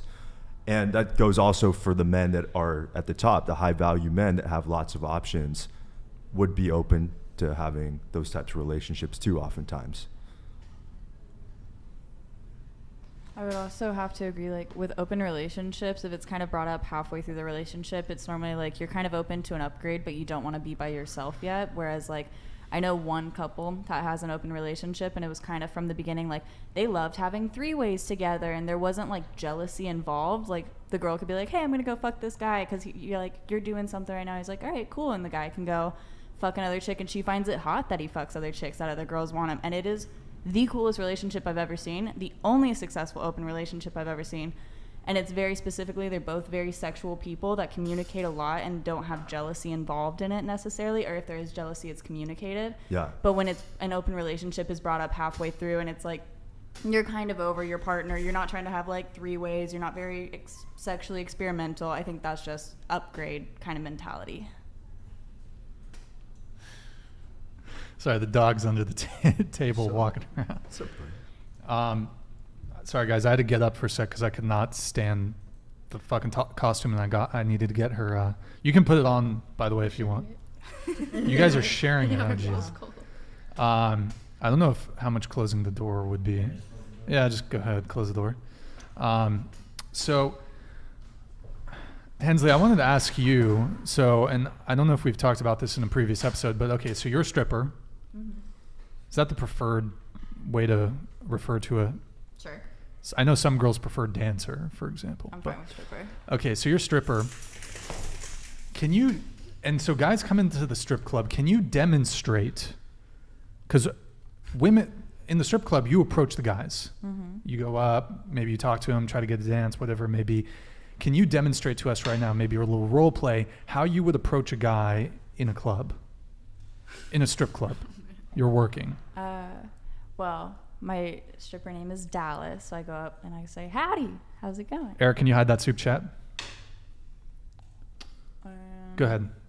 That's pretty much Let's see it. Show the us. whole shtick. Howdy, what's your name? My name's Dallas. Nice to meet you. Conversation goes Here, from okay, there. we'll do it right now, you and me. Okay, I'm a mark, I'm a trick in the strip club. Howdy, what's your name? Bob. Hi, Bob. I'm Dallas. How you doing today? I'm doing good. Doing all right. Nice tits. Do you get that? No. Okay, would that be weird? For a guy? No, not necessarily, although I don't think my tits are the ones they're complimenting. They go for the bodacious, if they're that straightforward. Well, I'm team small boob, so just entertain me. They normally wait to say nice tits until they see my tits. Otherwise, I just have a really good gateway to be like, oh, would you like to see them more? Let's go get a dance. Okay, so then you would just say, let's get a dance? Yeah. Oh, okay. I thought this was going to be more exciting than... It's really not. Okay. Maybe, I think you got to step it up a little bit then. No, I make plenty of money. I do fine. Okay. All right. Oh, okay. All right. Fair enough. Cool. I was meeting with the manager of the Cello, yeah. Mm-hmm. And while I was waiting for him, a girl came up to me, and I don't go to the strip club, right? So she came up, she was like trying to talk to me, and I mean, I'm not there to spend money. I was just there to meet with Cello and then leave. Mm-hmm. So she comes up, she starts talking, blah, blah, whatever. I'm with Brandon. Brandon, if you're in the chat, what's up? And scale of 1 to 10, how aggressive? Pretty aggressive. And Bella? I don't recall her name, but she was pretty on me, not physically on me. But then I was like, Brandon came in, or I think I came in, and I was like, hey, I'm just here to meet with Cello, because she was obviously angling for whatever. And then she's like, oh, are you, and like her attitude shift immediately. And she's like, are you spending money? Yes or no? And I was like, no. And she's like, okay, boom, and walked away. I mean, that's how we make our money is we go out and it goes by clientele. So it's pretty much like we're getting paid to talk to y'all. So, and like you can be honest with us. You can tell us like, hey, I don't want to dance, or hey, I'm not here to spend money, but we're not going to give you our time for free. Yeah, I mean, no offense to her, just I was there to meet with Cello. And trust me, she didn't take offense to it. I imagine she didn't. Yeah. I imagine she didn't. When you meet guys, does that come up typically pretty early on? It can. If I got to be completely honest with you, I kind of suck at hustling at the club, which sounds really funny because I'm a stripper, but it's not my main motive of how I support myself. So for me, it's kind of easy because I don't have to be this very aggressive hustler who talks to every single John who comes in and it's very like to the point. Like I'm able to actually enjoy company a little bit. I'm actually talking about outside of the strip club, like when you go on dates with guys. Wait. Like totally outside. Do they take issue with the fact that you're a stripper? Oh no, most of them love it. They sing that song where it's like, I'm in love with a stripper. Really? There's some type of stripper song that gets sung normally when they find out. T-Pain? They tell their parents like immediately. Okay. Do any of you do OnlyFans? No. Entertained doing OnlyFans? Okay, there you go. Let me get these soup chats here real quick. So let's see, we got Rain, thank you for the $10 soup chat, much appreciated. We got Frank with the $15 soup chat. Hey, really appreciate the support, man, you're a legend. Men, study women so you can meet them in their world and lead them to a better place. Dating education is so important. Word, thank you, man, appreciate the support. That's the only super chat we have. Okay, so let me see here. What was my next thing I wanted to ask? So, what do you guys think about men? I like them. Hensley, what do you think about men? I know that's a broad question. It's a very broad question. I don't have any general, not one of those people where it's like all men suck kind of thing, but I don't know. They're different. They're fun to play with. Fun to play with? Mm-hmm. What do you mean? I think she means sex. No. Or just... Emotionally. They're very sensitive. So I like taking advantage of that. That's honest. Do you feel like a lot of girls do that? Yeah, that's a yikes. That is a yikes. No, not really. They should. We need more female manipulators. I don't think so. I think she's disagree. I think she's taking the piss. No, I agree. It's What? fun to play with guys. Like, What? to lead them in. Chase is outside of the studio. Oh God. Oh. He's here? I gotta go grab him. Wait, he's coming? I didn't know he was actually coming. He's here. Okay, I'll control the camera angles. Why do you guys like to manipulate men? Wait, but we don't have a we don't really You can have just hop in here, man. You sure? He's I mean, outside, so. I mean, what other? Well, he's option? here. We'll figure. Wait, go grab him and then we'll figure it out while you're. All right. That's pretty concerning that you guys want to. I mean, who doesn't want to simp? It's the same. It's like sort of the equivalent of you saying you want someone who's submissive. You know? Like, no. Yeah, it is. No, not even Yeah, it close. is. Manipulating. You want someone to simp over you, like, oh my gosh, you're my king, like you take care of me so much, and then you want like the guy to be like, oh my gosh, you're so beautiful, you're so. I'd What do is that? anything for you, like, He drove over. Sorry, go ahead. it's just like fun. You like to fuck with their feelings. That's totally different, though. That's not Wait, even. you like to fuck with the men's feelings? Yeah. Mm-hmm. Wait, question for you. So we have an impromptu guest. Would you be willing to sit out for like a few minutes? You? But you don't have to. That's fine. You sure? You sure? We'll get you back in though. No, that's fine. Or if you want, you could. Do you want to just like sit on the ledge there, like next to Kiki? No, I'll just sit out. You sure? Okay, we'll figure that out once he gets into the studio, probably in a couple seconds here. So Hensley, manipulate. You think just play with men, manipulate men. What was it you said? Yeah, no, I think they come to the table with these certain expectations that I'm a woman and that I'm gonna fall for them, and if we like have a fun time or go on a cool date, oh, she must really like me kind of thing. So it's really just like humbling them and teaching them they should probably communicate more. How do you humble men?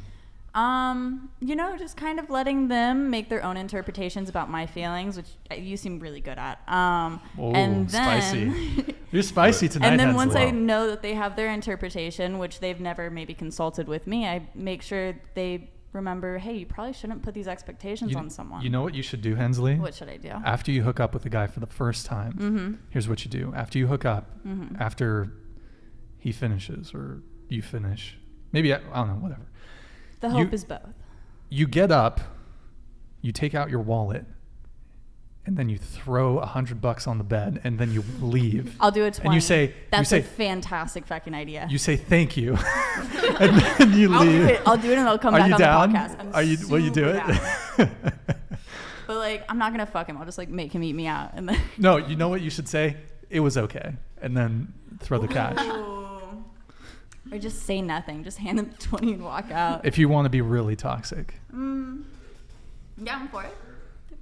Oh gosh, Chase. All right, Chase. What's up, bro? Chase is in the house. How you guys doing? He had to, bro. You're a fucking legend. What the fuck? Chase, they're talking about manipulating men right now. They think it's a good thing. Really? Yeah. I didn't say I think it's good. I think it's fun. She did. You did. It can be good. Who doesn't want a munch? Wait, who doesn't want what? A munch. What's a munch? You don't know what a munch is? No. You haven't heard this song? Explain it to me. A munch? Yeah, what's a munch? It's like someone who you use for your benefit, but they don't get anything back. We're gonna have a girl, just one girl pop out, and you'll just take her seat. All right, I'll chill. And if you want, we could put like a chair back there if you want. It's fine. You sure? Yeah. We'll get you back on that. Oh, he got so much blood dye on. What's his name? Papa. What's up, Papa? Thanks for giving up your seat. Appreciate it. Dude, what's up, bro? Good What's up, man? Brian. How are you, Brian? Doing good, doing good. How you guys doing? Good, how are you? By the way, you can, if you want, you can take the crown off, just because. Oh, yeah. I am going to take this off. No costume, bro? Here, I'll No take it. costume. I came unprepared. All right, so Chase, you were in the chat. By the way, guys, Chase was in the chat. He was watching the show, and he felt so compelled to come on. He drove over impromptu.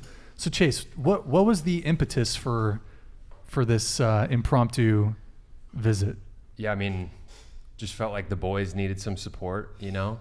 A lot of females on the panel, a lot of female energy. It's good, but just got to balance things out, you know? Bring some more masculine energy, help balance out the argument.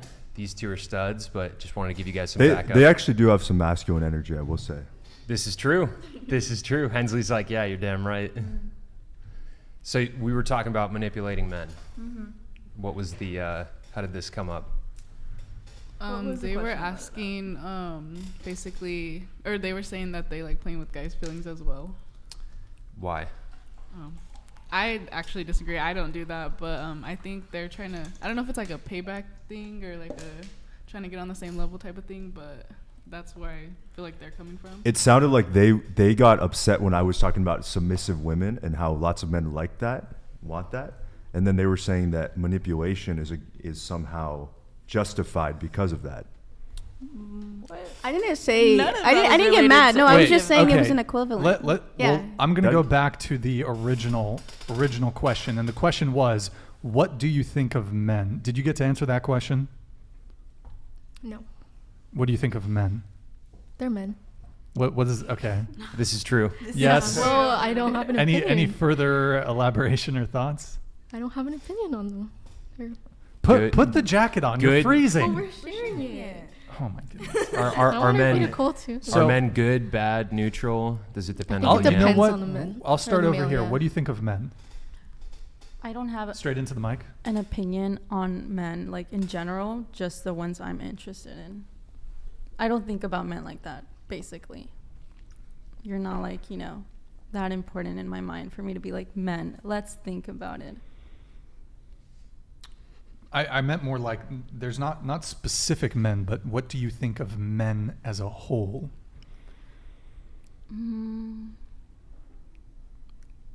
I don't know. I really don't know. Like, I don't think about it like that. I think women are wonderful.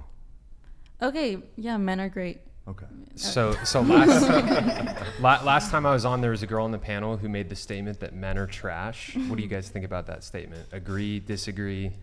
I feel like there's some good in some men who are trashy. I feel like Depends. everyone. Depends on their personality. I think that's just kind of also a social media wave that's going around. Like, there's kind of this trend you can hop on where it's like you hate men and you get to be part of this community of hating men, and it's more of just like a fad. Do you feel like it's toxic or a good thing, or? I definitely think it can be a little toxic. I think that's why a lot of people don't like identifying as feminists anymore, because it's more of this idea of like, oh, men suck, and I don't think that's right. Yeah. Okay. Yeah. That's Flowers. good. Props for that. Did you want to keep going down the panel? You feel like we took care of it? Sorry, what was the statement again? What do you think about men? Oh, yeah. I feel like it's so general that like it's kind of just like, yeah, men are cool. Cool. Right.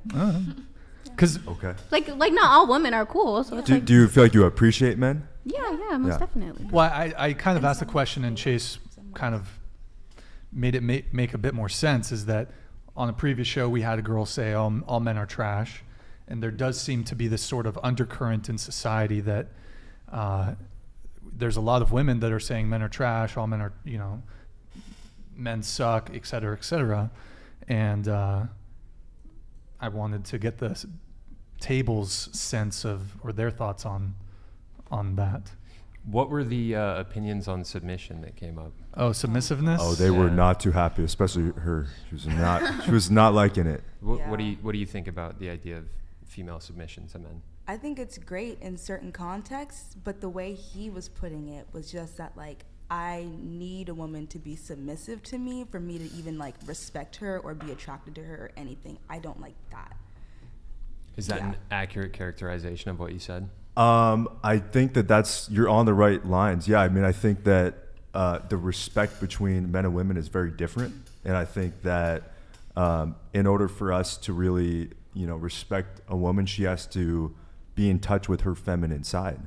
Right. And we're not going to respect women when they're like working crazy jobs and doing all this stuff. Like, that's not what we're looking for in a relationship. He says that to a pre-med student. Wait, what? What?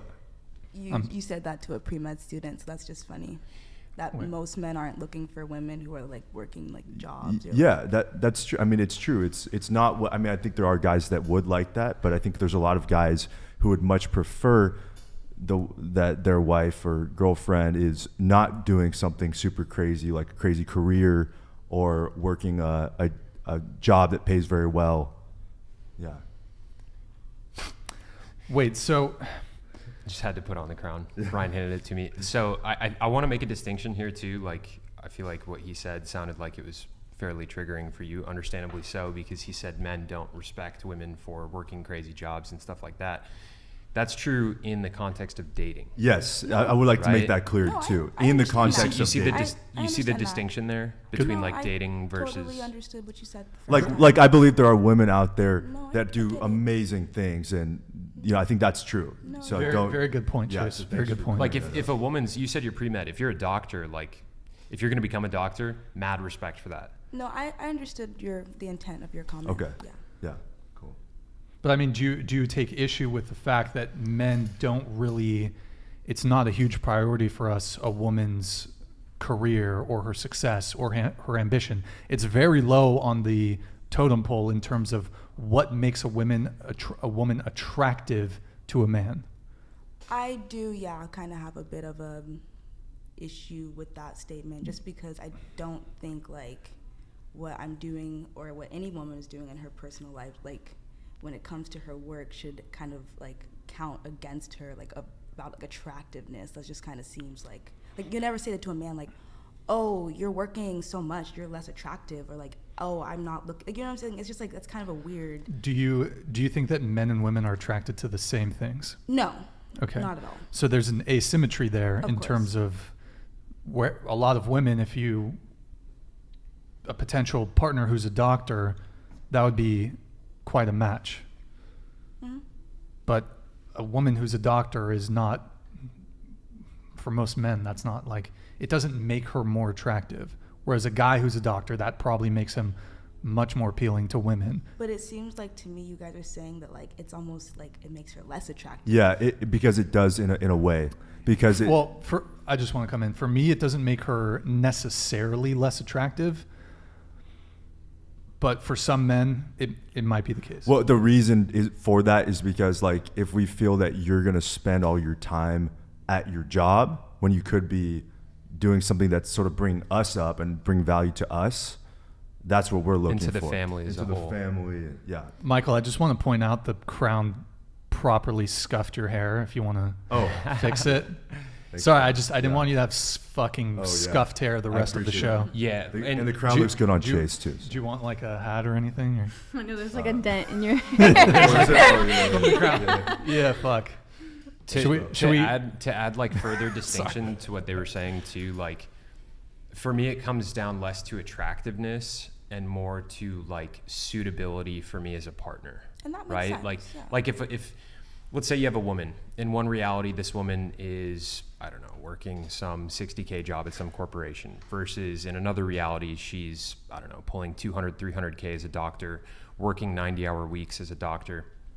In that reality, I'm going to be less drawn to her as a potential partner because it's like, okay, like if you and I get married or if you and I are dating, like you're also going to be spending a ton of your time at your job and it's going to be taking a ton of your energy too. And that's going to be energy that we can't put towards one another and also energy that we can't put towards building a family. Versus if she's working some corporate job and I'm making enough money as a man to help her stop working, like that's so much more desirable for me as a partner. Does that make sense why? And that's you, yeah.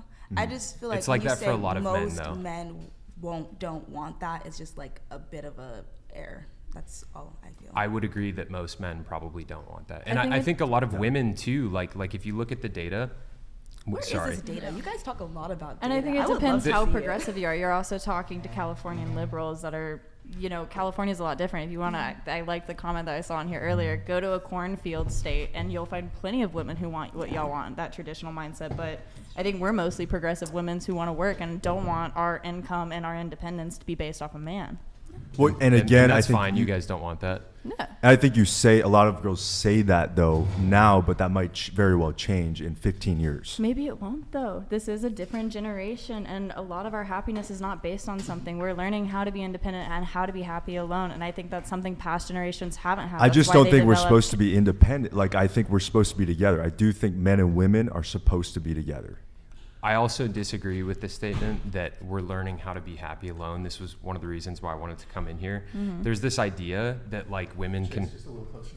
Perfect. There's this idea that like women can achieve happiness on their own, and I'm sure there are women that are plenty happy on their own. But the number one demographic of Americans who are on antidepressants are single and childless women in their 40s. And it's by a huge margin. There's way more women in that demographic that are on antidepressants than any other demographic. But and they also grew up in a societal influence that was different and wasn't so mental health progressive as well. To where like, therapy wasn't necessarily as necessary. And they also grew up with parents who were more traditional. And so that's been really instilled in them that their happiness is based off this nuclear family and having a partner. And they haven't been able to adjust that mindset to be happy in modern times necessarily. We're like, we are a younger group. We can do that.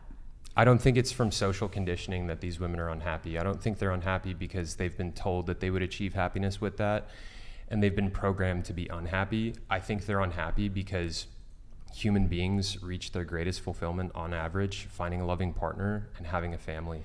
Like that is every single young person I know who's had children, they said it completely changed their life and it brought meaning to their life in a way that they'd never had before, and they're happier now than they ever were before.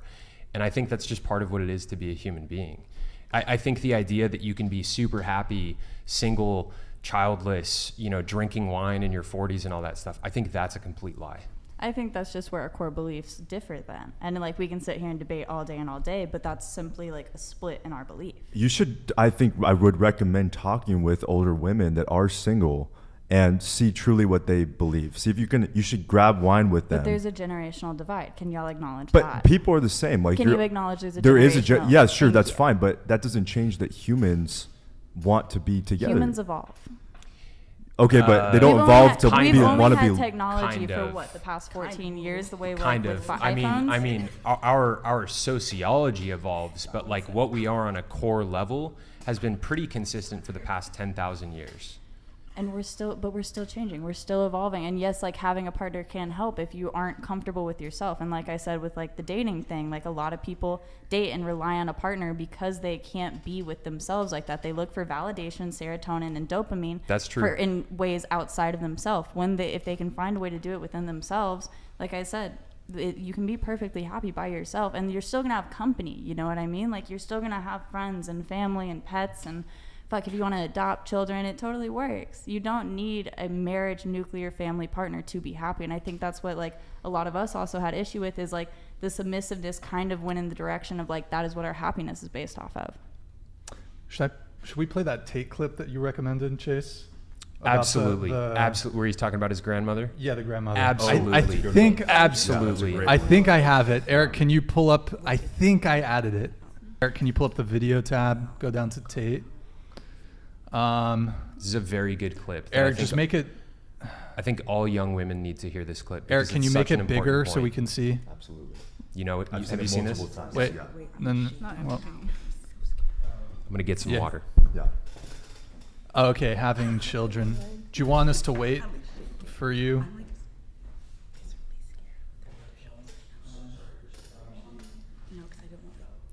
Wait, what? What's up? Do you want to stay because Chase has something like real quick? Because Chase has something to say. He wants to have a debate with you really quick. Eric, bring. Yeah, he wants to have a real quick debate with you, and then we can get you out of here if you have to leave. Eric, just put it back, Eric. No. Fix the screen. Fix the screen. Center. This is news that I want to have a debate with you. Okay, so. We could do the Tate clip first since we were talking about it, or let's do the Tate clip real quick and then we'll have you guys have a little debate. What's the debate you want me to have with her? Well, I think some of her points were the reason why you were like, I need to come over and talk. So. It was just everything I was hearing, man. Yeah, so let's watch the Tate clip real quick and then we'll have you guys have a little conversation. Eric, can you Tate video? It's the children one. It's the last one, I believe. Yeah, having children. A life without children is vaporous, and it's inane, and it's pointless. And you may sit here and think that your career matters, but the truth is that your job will fire you out of whim and don't give a second, don't give a solitary shit. And when you're 52 and you're past it with no grandchildren in a house by yourself, and all your friends have grandchildren in this beautiful life, but you're sitting there by yourself, do you think the fact that you can afford a few extra Gucci bags is going to genuinely make you feel happy? I was at my grandmother's 93rd birthday. I looked there. My grandmother had 9 children, because there was my father and 8 more. They all had a bunch of kids, blah, blah, blah. I stood there and I looked at my 93-year-old grandmother, and there was a whole room full with maybe 70 people that came from that one woman. Isn't that remarkable? Yeah. That nobody cared about her career. Nobody asked what job she did. Nobody asked how many times she went to the club. Nobody asked if she had time to go to festivals. No, you had 70 sentient beings, including myself, full of life from one woman who dedicated herself to being a mother and a good wife. That is beautiful. And if you sit here and genuinely think that you're going to work your ass off through your fertile years, and by the age of 54, you're not going to be suicidal alone with a cat, then you're dumb. You are dumb. I'm not you are dumb. Perfect plug here. Invest in Chewy. Bring the asteroid. All these women are sitting there saying, oh no, I don't want to listen to a man. I don't want kids. I just want to watch Sex in the City and drink martinis and go on a beach. And what kind of life is that? That's like the worst life. That's not even real. That's me. That's not even real. I never said I didn't want kids. Oh, now they didn't say it. Everyone. No, I really I was going based off the question. Pull it back. You can pull it The back. happiest women on earth have children and a man who's paying the bills and their mothers. The happiest people on earth. I guarantee it. Your mothers, ask your own mother, do you regret having me? She's going to say, of course not. You're the best thing that ever happened to me. So now you're going to sit here and you're going to end your own bloodline? All your ancestors were out there surrounded by saber-toothed fucking tigers trying to survive on the streets out there in caveman days just to get to the final end where we have all the medical care and you can live in a nice warm house for your fucking selfish ass to say, no, I don't want kids. I'm too busy in the fucking strip club or going to fucking Mallorca to have a pina colada on the beach. It's absolutely insulting to your entire bloodline. Everything everyone above you has ever done and struggled for. All the times your grandparents went to work when they didn't feel like it, just for you to exist. For your selfish ass to say, no, me and my passions and my dreams and my shit drawings and my Instagram page is worth more than ever having children. You're a selfish fuck. Fuck that. You should all have kids. Okay. By the way, big shout out to Fresh and Fit. That's a clip from their podcast featuring Andrew Tate. Check them out on YouTube, Fresh and Fit. Your guys' reaction to that, Hensley? Call me selfish, but my passions and my dreams do come before children. I think it's also completely invalid. When you're old, you're not going to be with your kids. Your kids are not by your side. When you're old, when you're 90, they're not by your side every day. They're gone. They have their own family. So to be like, oh, I need to produce kids. I need to do this. I need to have a big ass family. You're going to be alone either way. Why not be happy in the fact that you had a successful career? You're not going to be alone. And you put yourself up there instead of like focusing on like, oh, I need a perfect family. No, who do you think is going to be happier? A woman who's retired with 0 descendants or a woman with 70 descendants? I think it definitely depends. Not every woman wants a child. Her grandchildren love her. They love spending time around her. She gets hold on. She gets to help raise her kids' kids. She gets to spend time around them all the time. That's the light of these women's worlds. Obviously, she's going to be happier. Yeah, but it's not always the case that these grandchildren and their kids are around them all the time. Sometimes they don't want anything to do with them. Exactly. So regardless if they have like 70 So are you kids, telling me you're the kind of woman that wouldn't want No, anything I'm not to saying do that. with I'm your just saying that there grandkids? are. There's not people many out women, there. but that's not many women. So you're dismissing the fact that there is women That's out there. fine, that but they don't. can have those views. But the issue is that we want to make it clear that that's what does bring happiness, and I think a lot of young girls don't understand that later on it's really an important thing. I think a really important thing is that Hensley has been bringing this up. Like, we are changing as a society. Yes, you're saying that, oh, girls now, like, we think that we can be independent, and then 30 years down the line, we're But not change gonna can be in a happy. bad direction Exactly. too. Yeah, is that change a good thing? Exactly. So we are already so overpopulated. Like, economically, children are not great. That's such a lie. Do you not? That's do you, such a lie. The UCSB housing example is like a great example. There are so many Stop kids breeding. without housing at UCSB that need should it. you drop out of UCSB then to make room for the Stupid people should other- stop having kids. Maybe other- UCSB should just stop enrolling so many people then and make the UCSB 's admission dropping standards the ball. higher. That's definitely true, but it's That's what also they like did. there's so many people who are on this earth. What's your point? The point is that We don't need more people, and stupid people just keep having kids. We definitely Stupid do need people. to continue Yes. producing Who people. are those stupid people? I cannot think of a few. Like Like you. Wow. why do you say that? Why is he stupid? Yeah. What Why I'm is he saying, what I'm stupid? getting down to is basically like Yo, you by guys are the going way, off this very let's traditional. keep it respectful. Yeah, This come is on, 'cause this that- is not Because a he's been dumb. very This is respectful not of a us. dumb man. Well, no, that's okay. Thank you, not Chase. respectful. No, but hold on. This is not a dumb man. That's And a that- complete ad hominem straw man attack. Let's not resort to, like Chase said, ad hominem attacks. Just if because you disagree with him, attack his argument. Yeah, just because he Go ahead. disagrees with you doesn't make him stupid. Will you let me, or are you going to keep talking over us like you've been doing this whole podcast, though? Just go ahead. I have not been talking over you. Go ahead. Okay. What I'm saying is you have very traditional values, and we are progressive women, and we believe in our dreams and our passions and our moral. And we also know that we can't do that while we're having kids and while we're under a man's thumb. So, yeah, we're growing our own different way. And you're saying that, yeah, we should have kids and have 70 more people and keep overpopulating the world, which is already like crumbling, and not our economy and everything is not being able to keep up with us. Right, but that's not the true. girls that are having kids, there's a lot of girls at UCSB, right, that would have kids from just having a one-night stand. Mm-hmm. That's pretty. I mean, it's not super common, but that's when it happens. What's your question? That's not a question. It's just, don't you think you should look at that and say, like you said, stupid people? I don't think I'm the stupid person here in the situation. I think the stupid people are the ones that are going out and having these one-night stands and getting pregnant. So you're saying that like the only people who should be having kids are people in the nuclear family where the woman is submissive. I didn't say that. But I do think that in a family, that's when you should have kids. Okay. Why would you have kids? Like, obviously, you don't need to be married to have kids, but why would you have kids with some random person? Isn't healthy though. I feel like maybe you've had some really good examples in your life where like you can look at like an example of your family and say like, yeah, this is how I grew up, this is what I believe. But there's plenty of people who are getting together and in families are unhappy, and that's going to reflect in their children, and that's going to just continue a family and generational line that I think lots of people should be broken, but they keep having kids because that's the only thing they know. Think about how many single moms there are out there. Do you think that raising kids as a single mom is a good thing for the son or daughter? I don't think it's necessarily a bad thing, and you can be a single mom it is that a bad comes thing. from a nuclear family. Yeah, that's true. But you know what a lot of these unhealthy families have going on? What?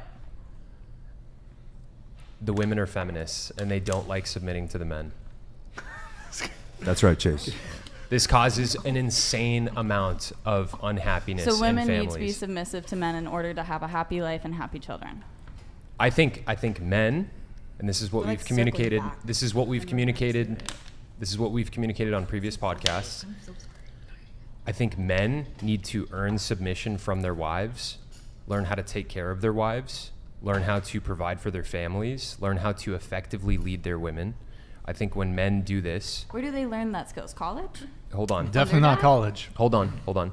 I think when men effectively do this, it creates very happy and healthy family dynamics. The healthiest families that I've seen, where the husband and wife have a happy and healthy marriage, they're regularly having sex, neither of them resent one another, they raise healthy kids with solid values.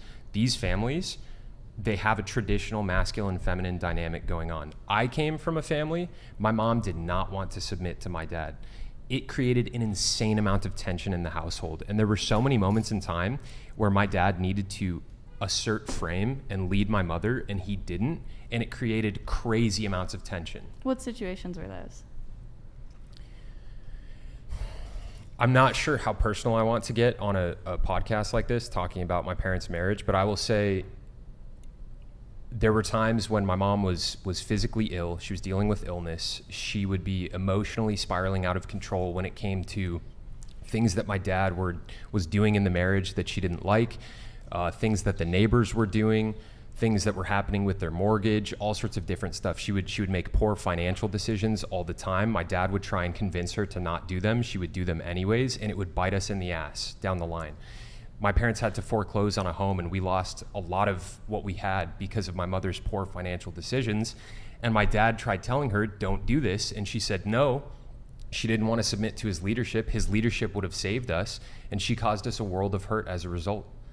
And this is why that traditional dynamic can work. I'm not saying that like one of the reasons why women don't want to submit to men is because men are unworthy of leading women at times. Like there's a lot of shitty guys out there who don't know how to take care of their woman. They don't know how to take care of their family effectively. And in those instances, women don't want to submit, and it makes sense why. Wait, hold on. Okay, you want to leave? You have to leave. What's the situation? I have to leave. So Chase, because let's go. Oh, because of the conversation, or no? I have to. I have something to do. That's why. Is there anything you want to say to me? I mean, I don't have anything that I want to address with you right now. Well, okay. You talked about. You said that women are treated unfairly in society. That was the big thing that you said, right? Is that why you came down here? I don't remember that part of the conversation. Okay. It's okay. You can go if you want to. Okay. Are you going because of the conversation, or what's up? No. I just have a place to be at. The strip club? I should, but I mean, my friend is here. She can switch with me. Wait, did you say you should? You should be stripping right now? I should, but... Are you a stripper? No. Okay. But the money they make is nice. Yeah, my last take, I guess, before I go is, I understand your point, and I understand the women you want because of what you want, and that totally makes sense. Like, if you want a nuclear family, if you want that kind of power dynamic, find women that are, down for that. Problem resolved. But women who don't want that, like, just let them be. Like, why is that such an issue? We are letting them be, though. That's the thing. We're just simply, like, putting this out there so that change can happen in a positive But why direction. do you want that change? Because there's women- so many broken families out there and broken Exactly. marriages and Yes. kids who are in divorced families. and- Exactly, who shouldn't have been born in the first place if there wasn't this mentality. Like, okay, this is a What? perfect, kind of like solution for you guys. Women like us, we're not going to want to have kids. We're not going to have Yeah, that we see power. that. Yeah? All right, great. So then your mindset is going to continue down because of, the kids you bring on and like how you raise them. So it's good What's for up? you. Hold on. What's going on over I here? like the comment that someone made. I didn't read all of it, but I like the comment. Oh, okay. Sorry to cut you off. Go ahead. But yeah, that was basically my point. Like, you do you. So you're going to the Well, club? Is that you gotta go? No, I just have somewhere to be.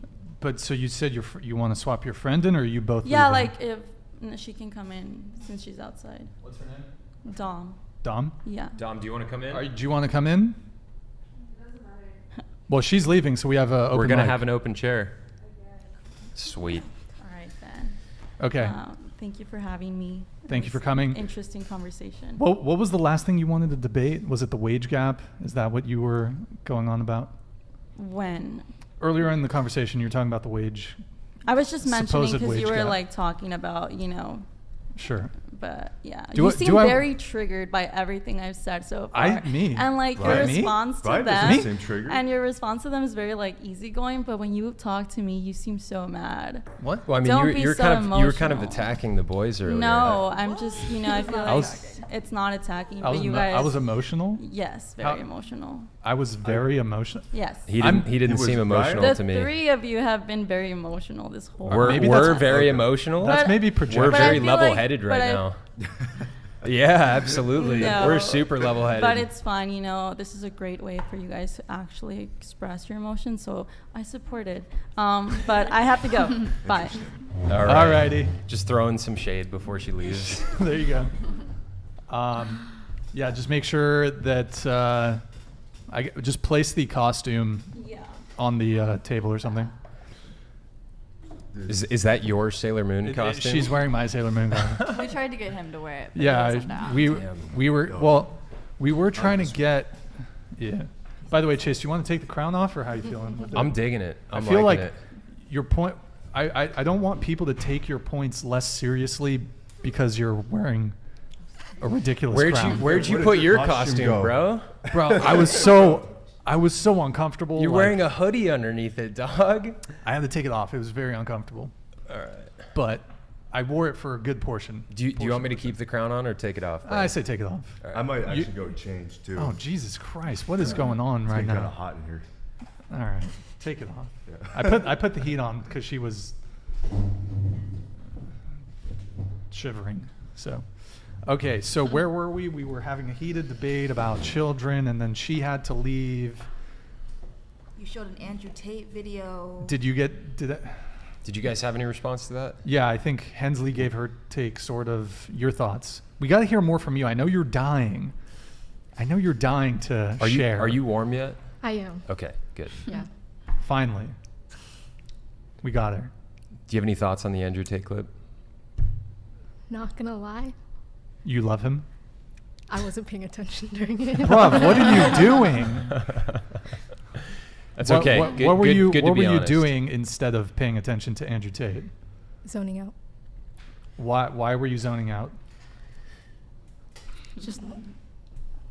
Just chose. It doesn't matter what you think. All right, fine. You're just not paying attention. Fine.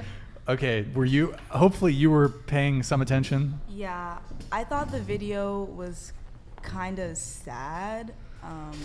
I felt like it just seemed that he was reducing women to like, fuck everything, have kids. And if you don't take that route only, you're never gonna be happy.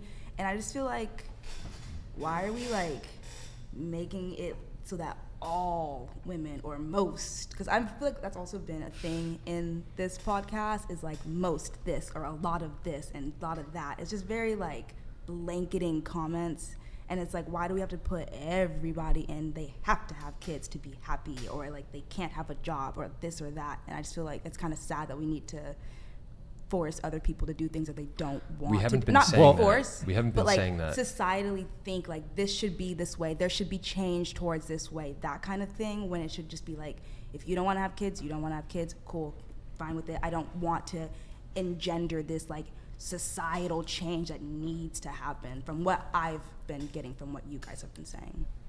Yeah, we haven't been saying like you have to have kids if you want to be happy. Okay. They didn't say that either though. They didn't say you have to have kids if you want to be happy. As a general trend,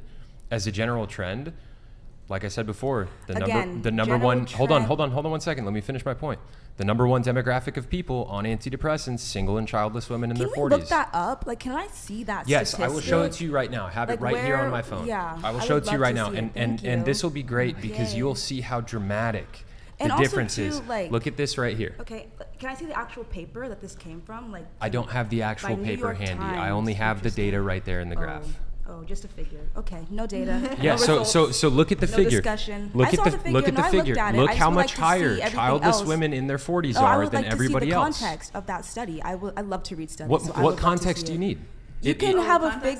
Look it right there. Yeah. Right there. White women. Look at right there. White women in their 40s at the top of the graph. White men below that. Younger adults. Minority women. Minority men. Everybody else is lower than them. You don't need any more context. Okay. No, we do. But Eric has just pulled this up like a Chad. Oh, awesome. I don't know if this is the same study that's from, but antidepressant use increased with age. Overall in both sexes use was... Both sexes. So this is a different study, and it found the same results. Antidepressant use increased with age. Overall and in both sexes, use was highest among women aged 60 and over. Does it say anything about kids? I doubt that, yeah. Eric, did you just pull up a random ass unrelated study? All right, hide that. I'd be willing to bet a large percent of those women that are 60 plus that are on antidepressants don't have kids.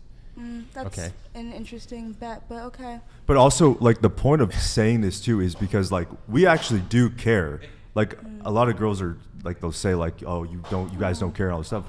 Like, I don't know why you have that reaction to it. Like, I genuinely do care. I think Chase does too.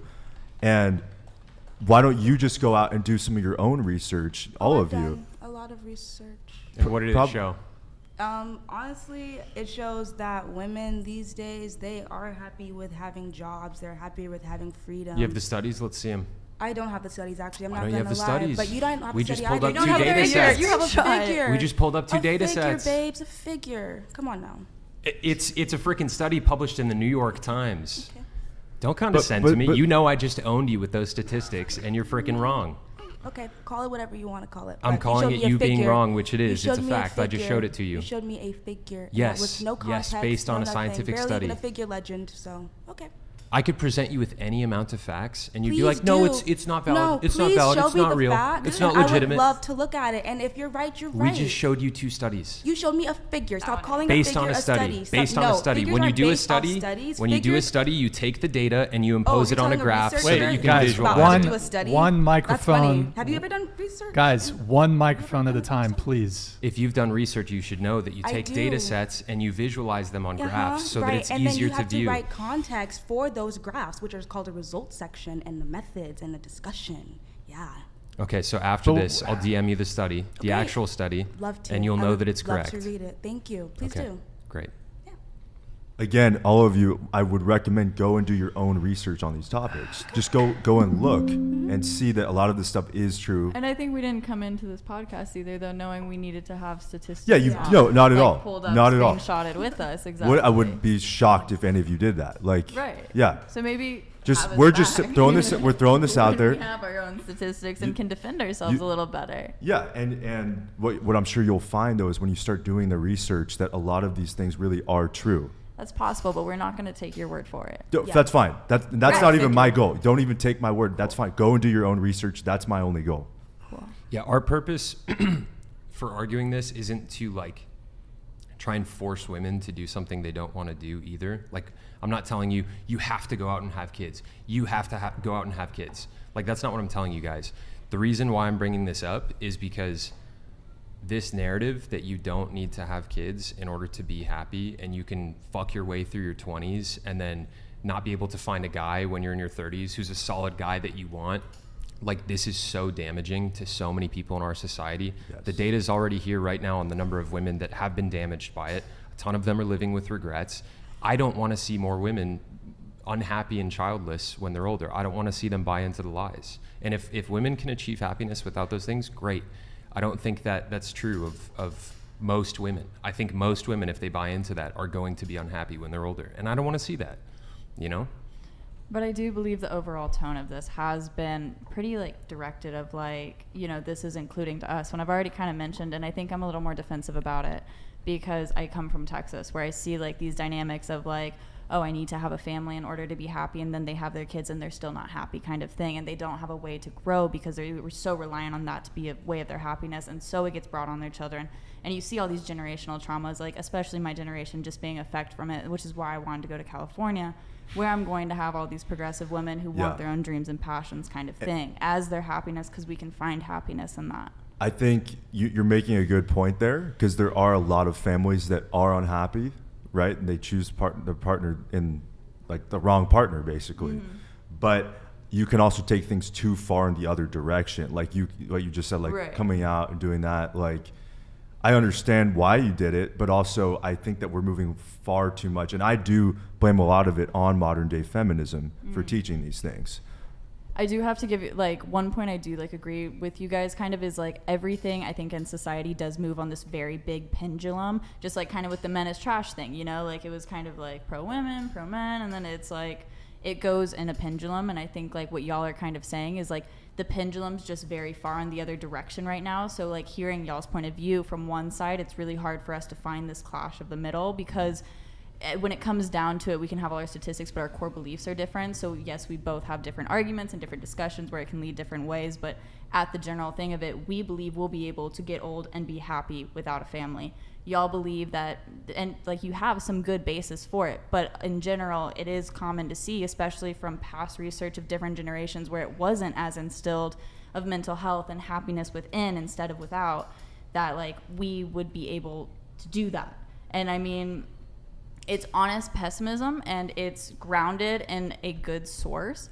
So I definitely like give y'all props for that. But I also think like I have a lot of hope for the future of women, and that like we aren't going to need this nuclear family. But I also, my values don't lie in the family. My values lie in interpersonal, really like loving myself. Yeah. And I'll just make this point one more time, which is that if you feel that way, I would recommend go to women in their 40s, 50s, 60s, 70s, go to them, the single women, and talk with them and see if like that really is something that you want to follow their projection. But I just feel like there's such this huge divide because our generation is one with such a different access to technology, you know, like just having the iPhone since 2008, like we've completely become a different generation. But what is that really going to change in a relationship? Our access to information that can help us become the people. You're still going to be lonely. What does that change about what we are as core beings, though? I think it provides us with like teachings from all types of like different places where we can find contentment in ourselves. We aren't focused so much on like just constant serotonin boost, where we can like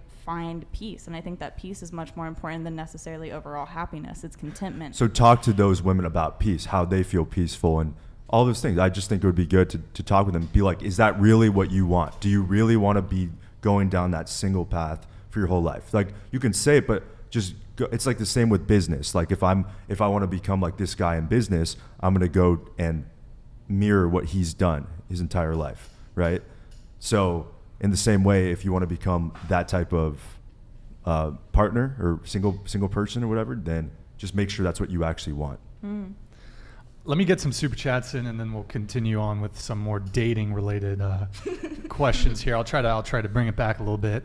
So we have Mr. Let's see, I believe. Oh geez, Davon Jackson with the $10 super chat. Y'all are actually disgusting. Oh okay. And no other girl is checking these shenanigans after talking about how men were toxic and controlling. I believe this was in response to the whole discussion we were having about. I think Hensley maybe triggered this one with the whole. What did you say that we should put men in there? What was it? Correct their interpretations. You didn't. That's not what you said. What did I say? You said something like it's good to bring men down. Something like bring Humble down men. them. it's good to humble men. Oh, yeah, no, play I'm with for them. that. I You forgot. said play with them. Play with them. Oh, Play yeah. with their If emotions, it's something fun like to that. play with them. Okay, I think this was in response to that. Davon Jackson, Why, thank you for why the. is it fun to play with men's emotions? Give us your 15-second answer. I don't know. It's just fun. Yeah, how would you like it if a guy said it's fun to play with women's emotions? I wouldn't care because they put themselves in a position to be played. You wouldn't care about those women getting played and You put yourself in your own position. Either so you don't have sympathy for all those girls out there that get played by fuckboys? No, not really. Okay. Well, that's pretty heartless, but okay. Huccini with the $10 soup chat. This one's for Chase. Is this your buddy or? Thanks, bro. He is now. What up, Puccini? Thanks, bro. That's definitely not. What's that guy's name in the profile pic? I don't know. That's like the, Big that's Neck the or neck something. guy, though. Yeah, it's I forgot his name. He looks like that guy from Neck guy or some SpongeBob. shit. Let's see. We got Leonardo NoCaprio. Shout out to Chase. Shout out to the IG chat boys. Crazy-eyed Hensley. Yeah. By the way, Leonardo NoCaprio, sorry I missed last show. I saw that you became a member of the channel. Thank you very much, man. Appreciate it. Sorry that I forgot to shout you out. Or I don't know if you became a member or if you gifted a sub. I think we missed it just because it was pretty fast moving last time. But thank you, man. Appreciate it. And what's the IG chat, boys? Am I not Chase? We formed a group chat on Chase? Instagram, bro. Yep. Is this a mutiny, Chase? Is this a what? A mutiny. No, A it's mutiny. you're obviously welcome. I'm teasing. Rain Jim 65 with the $10 soup chat. Thank you, man. Put the crown on Chase. Ask everyone what is their capabilities in the household as far as chores listed out. I mean, these girls don't have any responsibilities in the household, bro. The sexes are equal, dog. Capabilities. Right, Capabilities. So we split the chores 50-50. What do you guys? Okay, I'll frame it like Yeah. Rain, I'll frame it like that. Do you guys, when it comes to chores, 50-50, split it? Make the husband do everything. Kelly, I know you're dying to come in on this one. I know you're dying. I can see it burning in you. I know you want to come in on this. Come on, Kelly. What you got? I would just say 50-50. Split it down the middle. Make a list and I don't know. Wait, your boyfriend sort of situationship, kind of, sort of quasi boyfriend, not really situationship. Is he currently deployed somewhere? You said he's in the Air Force. He came back about a week ago. Oh, so it's been going down, right? Or not? What do you mean by going down? Bruv. Okay, so, but you're not a dependopotamus. A depend. A dependa. Because like military girlfriends, never mind. It's like she's not his girlfriend. Oh, she's not the girlfriend. No. Is he seeing other girls? Do you know? No, she don't know. Yeah, I don't. Wait, were you the one that's been in a situationship for like 8 months? Yeah. Fuck. How do you feel about that? She likes it. You like it? You want him to commit? Bro, her boyfriend is like proper fighter pilot, like Damn. doing the fucking what's it called, the F-11? Is he Top Gun? Is that still in service? Does he have a mustache? He's got a mustache, doesn't he? No. Fighter pilot, right? Top Gun, Top Maverick, what? No. Yeah. Do you want him to commit? I don't really mind if You he don't does mind? or if he doesn't. You don't mind? So yeah. So you're if, cool with him leaving you? It's not a big No. deal if he does. Well, Is if it- he stays in my life as a friend. Okay. that's hide that. yeah. Okay. So are you like, if another guy, a guy comes along and hits on you, do you tell them you're taken? No. Oh. Okay. Okay. Interesting. Does he know that too? He knows that would be your response. I assume he does. Now he definitely does. Probably. Do you think he's watching the show? Like, maybe? I told him I was Oh. filming it today, but Would he be upset if he knew you were seeing other people? Or is it has there been communication that this is kind of an open thing? there hasn't been any communication. That's what you said you wanted too. I know. Is very he a Chad? hypocritical. Huh? Is he a Chad? Fine Chad. Like He's- a fucking bro, he's a legend. total Chad. He's Just a fighter Chad. pilot. No, I was kidding. Top Gun Chad, He's probably like one of the lowly mechanics. I'm just kidding. What do you know his position? Like, Is he enlisted or is he an officer? I literally don't know what any. You've been dating him for 8 years? Sorry, 8 months. Sorry. You've been dating him for 8 months. You don't. What's his? He's an electrician. You were right. Oh. Well, no, I mean, you know. That's cool. Okay. That's a good job. What if he was like, "Yo, I want to wife you up. I'm gonna take care of you. You don't need to work. I'm gonna all these military benefits." Yeah, all these military benefits. Still 50-50 chores if he's providing for you or not. Yeah, 50-50. Yeah. Yeah. So you make him go out and win the bread, but when he comes home, I would want to work too. You want to work too? Yeah. What am I?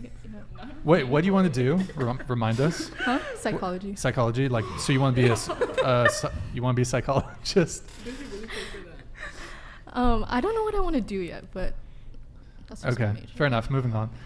Let's see. So we got Ammo Whammo with the thank you for the $10 super chat. Much appreciated, man. Many of you seem to not care about what men are attracted to in a woman. How do you expect a man to ever want to commit to you long term if you don't care about pleasing him? Okay, we'll go around the table really quick on the super chat. What do you guys think men want in women? Totally depends on the guy. Generally speaking. Loyalty. Okay, Loyalty. that's a good one. Yeah, absolutely. That's a good one. Very good But trait. it goes both ways. Of course. What do you think? What do you think over here? What do you think? I feel like most men now just want sex. I mean, so in the context of a relationship, it's obviously more than the sex, right? Yes. Yeah. There's loyalty. Yeah. And there's other things too, of course, but generally speaking, young dudes, you're saying only want sex? Okay. Okay, what do you think, Chun-Li?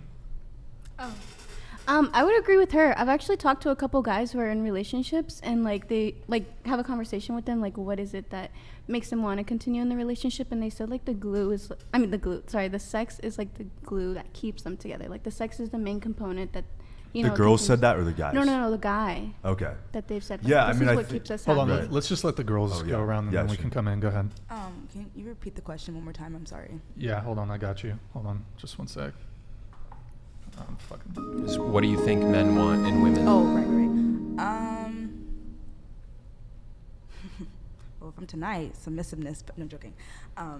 Probably compassion, honesty, yeah, attractiveness, like in their form of attractiveness. Go ahead. Love, charismatic, loyalty. Charismatic? Yeah, caring. Charisma? Like good personality. Yeah. Okay. This might just be for me, but fun, intellectually and physically. Okay. Ammo Whammo. That is what they Brian, think. What do you want in a woman? What do I want in a woman? Yeah. Obviously, besides being a 4'11" beef curtain queen. Yes. Yes. Yeah. Well, we got to start with the height thing. I mean, if her height doesn't start with 4, she ain't the one. First off, y'all have height preference. I got a height preference. 5 feet and under. Okay. Large labia. That's important. Okay, but besides the trolling bullshit, peaceful.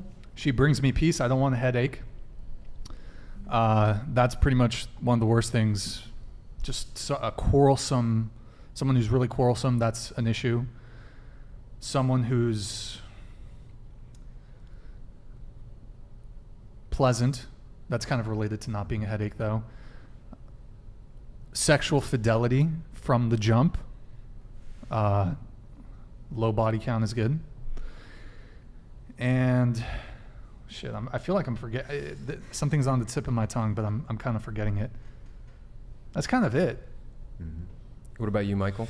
There's probably like a couple other things, but honestly, peace is the big one for me. Yeah, actually, Mickey Mick in the chat is saying everything that he's saying. I completely agree with, and what you just said. But I think it really comes down to, it's respect. It's respect. We want to feel that you appreciate what we're doing, and that you see that, and you see that we work very hard. A lot of us want to work very hard to make a relationship work with you guys, girls. And I think a lot of times that respect isn't there, or they feel this sort of competitive, like they need to have that job and be doing equal stuff in the household. But going to that, the equal thing in the household becomes a little of an issue, because what happens is, let's say you want your guy to change the kid's diaper and do the dishes and do the laundry and all these things.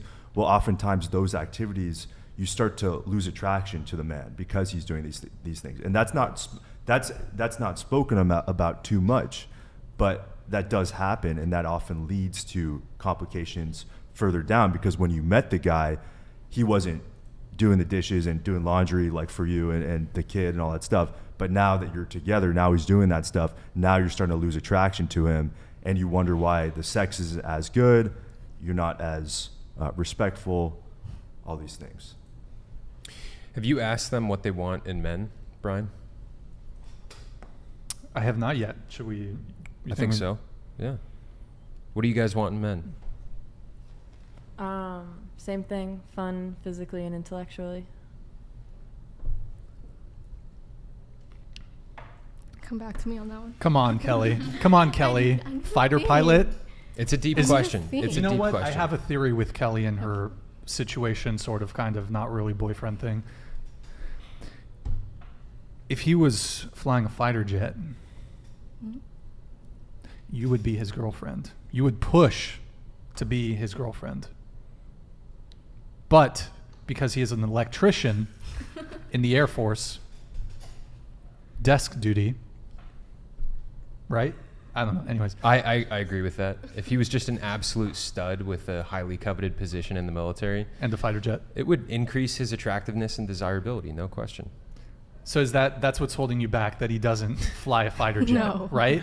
I think I've got it figured out. Right, Kelly? Not it. No? No. It's not the fighter jet thing? No. Okay, fair enough. Go ahead. Respect, not because I respect them, but just because we have respect for each other. Intellectuality, I think that's hot.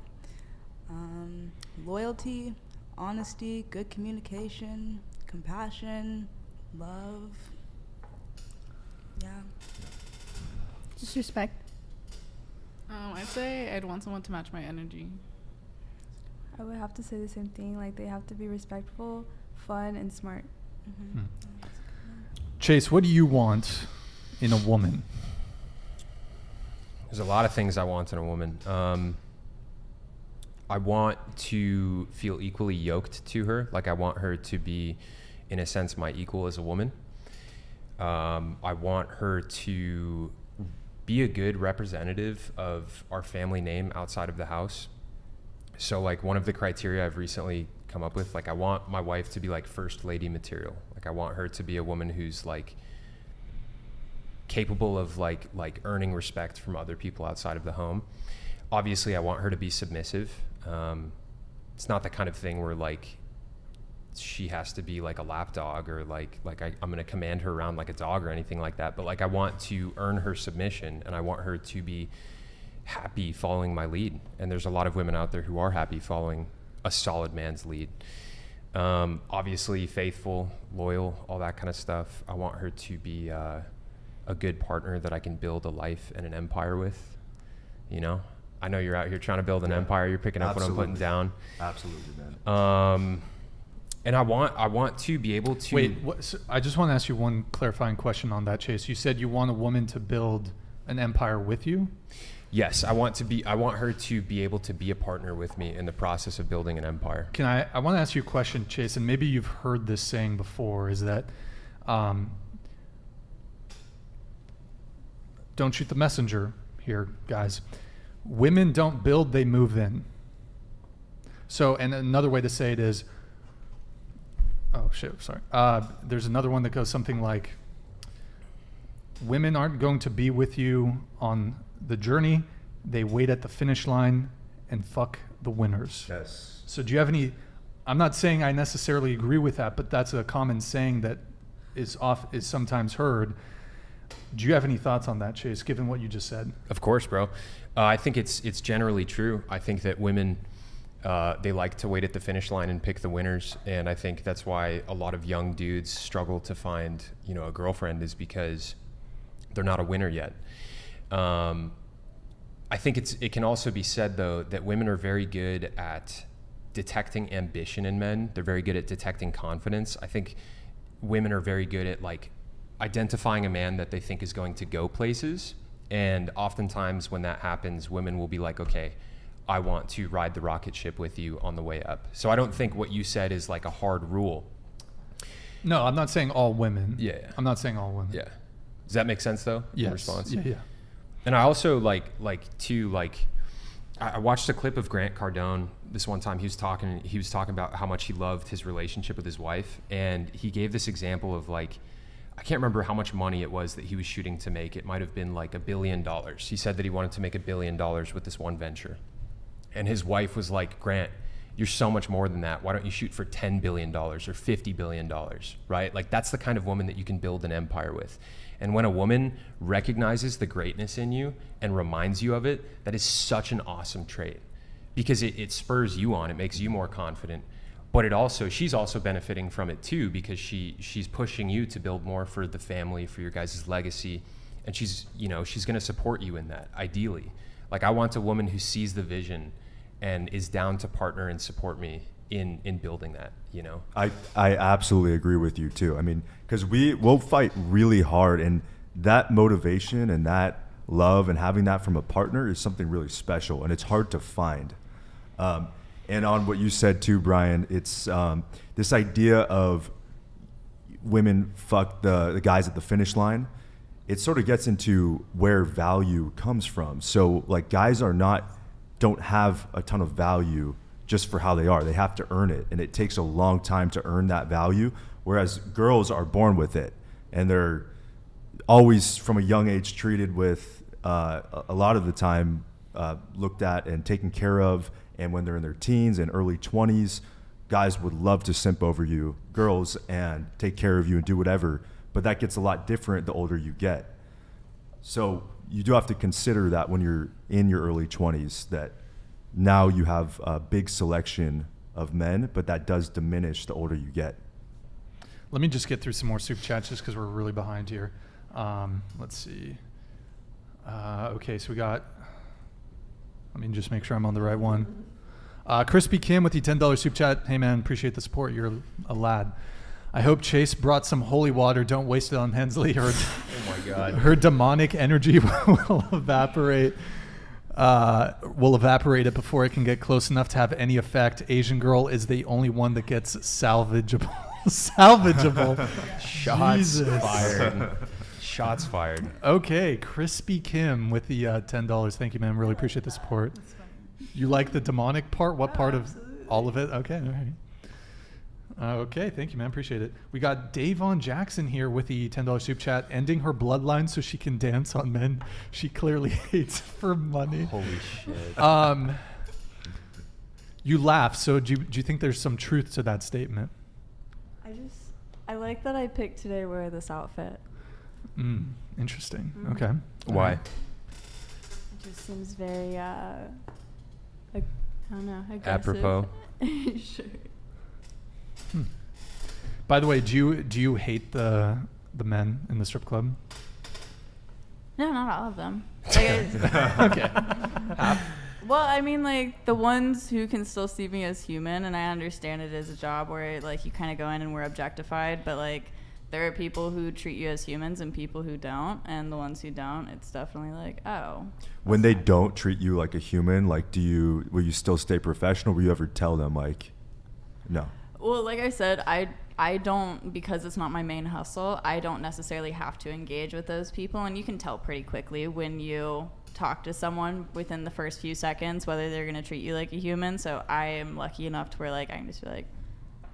Have you ever had to slap a guy while working? No, I'm waiting to, though. I'm kind of excited for that part. You're looking forward to? Oh, jeez. Do you ever look down on the guys in the strip club?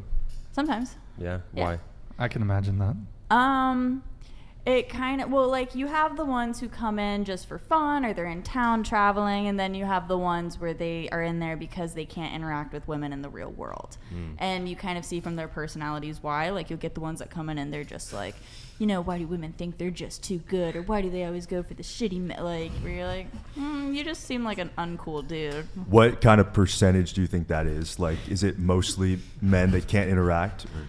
It depends. When you get to the weekends, it's a lot of like college party kids, people just coming for fun. When you get like the Monday, Tuesday crowd, kind of, it's like 50-50. Okay. All right, hold on. Let me get the next super chat going here. So we got Richard Joy. Eric, if you could just star that other one that came in, and we'll get to it. Richard Joy, thank you for the Canadian $10. Would you date a trans woman? Wait. But mostly women here are male to female. Yeah, male to Would female. Richard, clarify for us in the chat. Is this male to female or female to male? Male to female. Well, whatever the preference is, that's what. Well, they he are. might have meant, would you date a woman who's trans and has become a man? I think they might have meant like trans men. Yeah, because like most of the women. I think so. Let's just go with that. Would you guys date a trans man, a woman who turned into a man? Yes or no? No. No. Kelly? No. Even if he's a fighter pilot? Still no. Okay. I don't know. I've had this conversation actually a lot because I had a friend who. A little closer to the mic. I had a friend who was dating a trans man, and so we like talked about it a lot. And I'm like 50-50. I'm on the fence, but I feel like it would be depending on that person. Sure. He doesn't have a dick. Jesus. There's no dick. Yeah, again, 50-50. Still depends on the person. No. No. No. Okay. We got so many super chats, so we just gotta move on quick. Keep crushing them. Okay. I think I know this person. Hip check. Thank you for the $10 super chat. Not all women want family success, and happiness does not come only from having a huge family. Correction to ladies, though, we have population crisis, not overpopulation. That is true. Yeah, we're headed for population collapse. Word. And yeah, my personal take, like, I think if men or women, they don't want to have a family, I think that's fine. But thank you for the $10 super chat. Appreciate it. Events, dude, thank you for the big $50 super chat. Really appreciate your support tonight, man. You're a legend. By the way, guys, check out his YouTube channel. Check him out on IG. The chaos in today's society is directly due to the exploitation of women for the purpose of creating persuadable, impressionable offsprings, all for the sake of control. It allows for any desired agenda to be effectively accomplished. Brilliant. Poetry right there. The chaos in today's society is directly due to the exploitation of women for the purpose of creating persuadable, impressionable offsprings, all for the sake of control. Are you saying that human reproduction is a psyop for the purpose of controlling humanity, or are you saying human reproduction is a psyop for the purpose of controlling a portion of humanity? I'm confused. I don't know. But hey, thank you for the support, man. Really appreciate it. We got Mike Davis here. I was about to bring this up. I think this is his first super chat of the night. Mike Davis, I know you sent this. Oh, there we go. Also, you can add shit, whatever. I think this is first super chat of the night, but I think he sent this probably like 30, 45 minutes ago. So I don't know if you're still in chat, but man, really appreciate it, Mike Davis. Chase brought out the flamethrower. He about to be called racist. Okay. By the way, Mike Davis, if you're still in chat, you have some competition for a few things. Your BBC is on the line because we have events in the chat, and we've also had Davon Jackson in the chat. So watch out. They're coming for this too. So just saying, Mike Davis. Crispy Kim with the $10 super chat. Hensley is actually a fairly intelligent girl, but she has gone so far down the progressive rabbit hole that I doubt anything but her own reality will convince her that progressivism, did I say that right, can go too far. Hensley, you want to clap back at that? Thank you for the $10, by the way. Thank you. I mean, I think I kind of did address that when I say, like, coming from where I'm at, I've just had a lot of examples of, like, why I'm defending it so hard, and I think you guys have kind of taken one side and I've taken the other side. I don't necessarily believe in dogmatic. What, you know what I'm saying? That word, yeah. That word. Sorry. Normally I do know it. It's late. Dogmatism. Dogmatism. Thank you. Yeah. But I think you just dropped Mike Davis.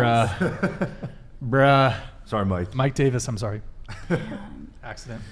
But yeah, definitely, like, I was even kind of debating a little far on that side, but that's just kind of agreed down the rabbit hole it went down. But real quick, while we're here, I do want to say I completely understand your perspective. I've spoken with people from Texas. There's a lot of unhealthy marriages there. Yeah. I can see why you feel the way that you do. And I also agree that the idea that having a family will bring you perfect happiness in life, it's not true.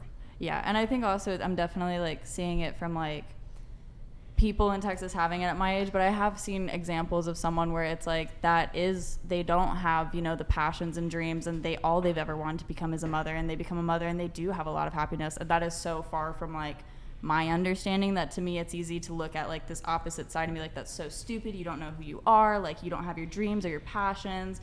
But I am not able to really, like, get into that mindset of, like, oh, like, everything in my being wants to be a mother. That's all I want to do. Like, I want to have this family. Yeah. Have you taken an IQ test, Hensley?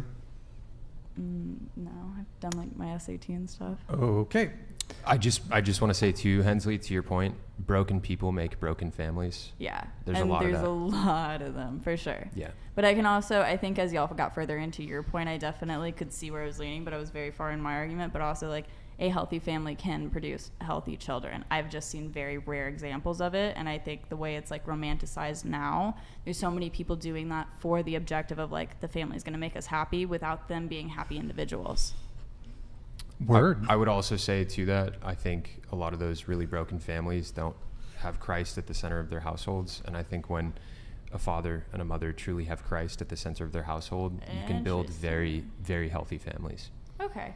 Now, of course, there's a lot of people out there who call themselves Christians, but they're also Yeah. broken people, and they do have unhealthy families. So That can definitely be its own argument. And I could definitely agree, like, having a source of spirituality where you believe, like, those morals of, like, being a good person. And I like that you brought up the fact, like, you know, calling yourself a Christian is like standing in a garage and calling yourself a car kind of thing. Like, there can definitely, but I think there can be something to it. certainly. Yeah, that we don't have to get in deeper now because I know we got super chats. All right. Mike Davis with the $10 super chat. These degenerates will learn their lesson when it's too late. God already carving out a seat for Chase for gatekeeping these streets, doing community service. By the way, Mike Davis, thank you. First off, thank you. Are you still in the chat, by the way? Let us know. Can you finally address the vigil, by the way, the photo in the frame? Can you at least just say, I notice it? Okay. Killing me, man. Killing me. Okay. Mike, thank you for supporting Brian. Yeah, Thank you for your funny comments. Yeah, no, thank today. you. Thank you for the support, man. Mike Oxlong with the $10 super chat. I find it funny that the stripper is trying to convince us that she's happy. Jesus. I would say I'm a lot happier than most of my peers. Word? Okay. Mike, thank you for the $10 super chat, man. Really appreciate the support there. Mike Narciso, $10 super chat. The girls have been chuckling over this one, I think. I know Ozza's back is hurting from all the levitating at night. What is that? It's What? an inside joke with my housemates. Will you levitate? Can you explain that? Explain it real quick. Come on. No, we were watching like a horror movie and the girl was possessed and she was levitating and they just started saying that I levitate. Do you levitate? I don't. Are you a levitator? Okay. Michael, thank you for the $10 levitating I super definitely chat. paid for that. Appreciate it, man. Mike Davis with the $10 super chat. Keep that electrician away from the fuse box. You already know he about to get dumped. She got low energy about him. Kelly, would you like to respond to Mike Davis?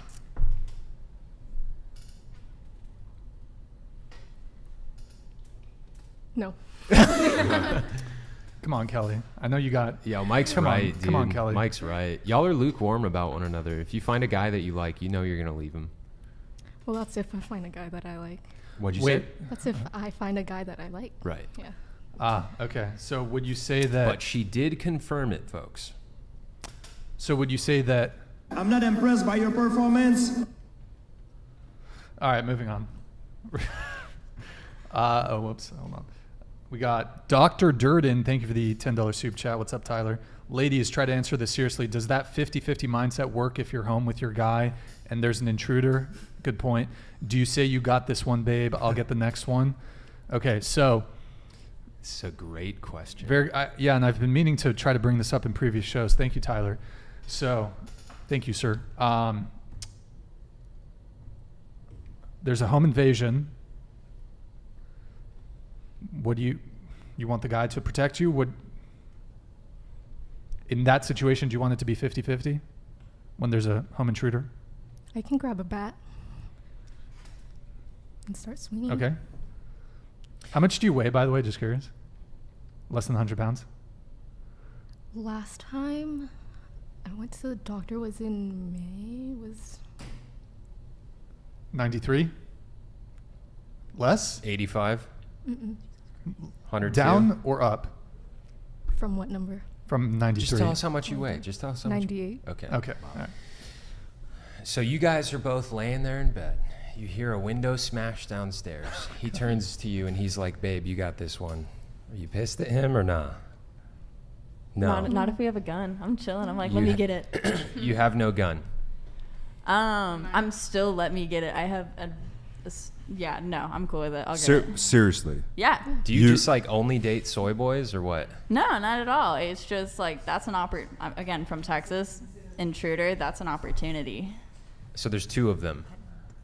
Well, I'll get the smaller one. Yeah, okay. What about you guys? I feel like, no. I was just say I feel like my natural Hold on instinct. one sec. I got to address something really quick.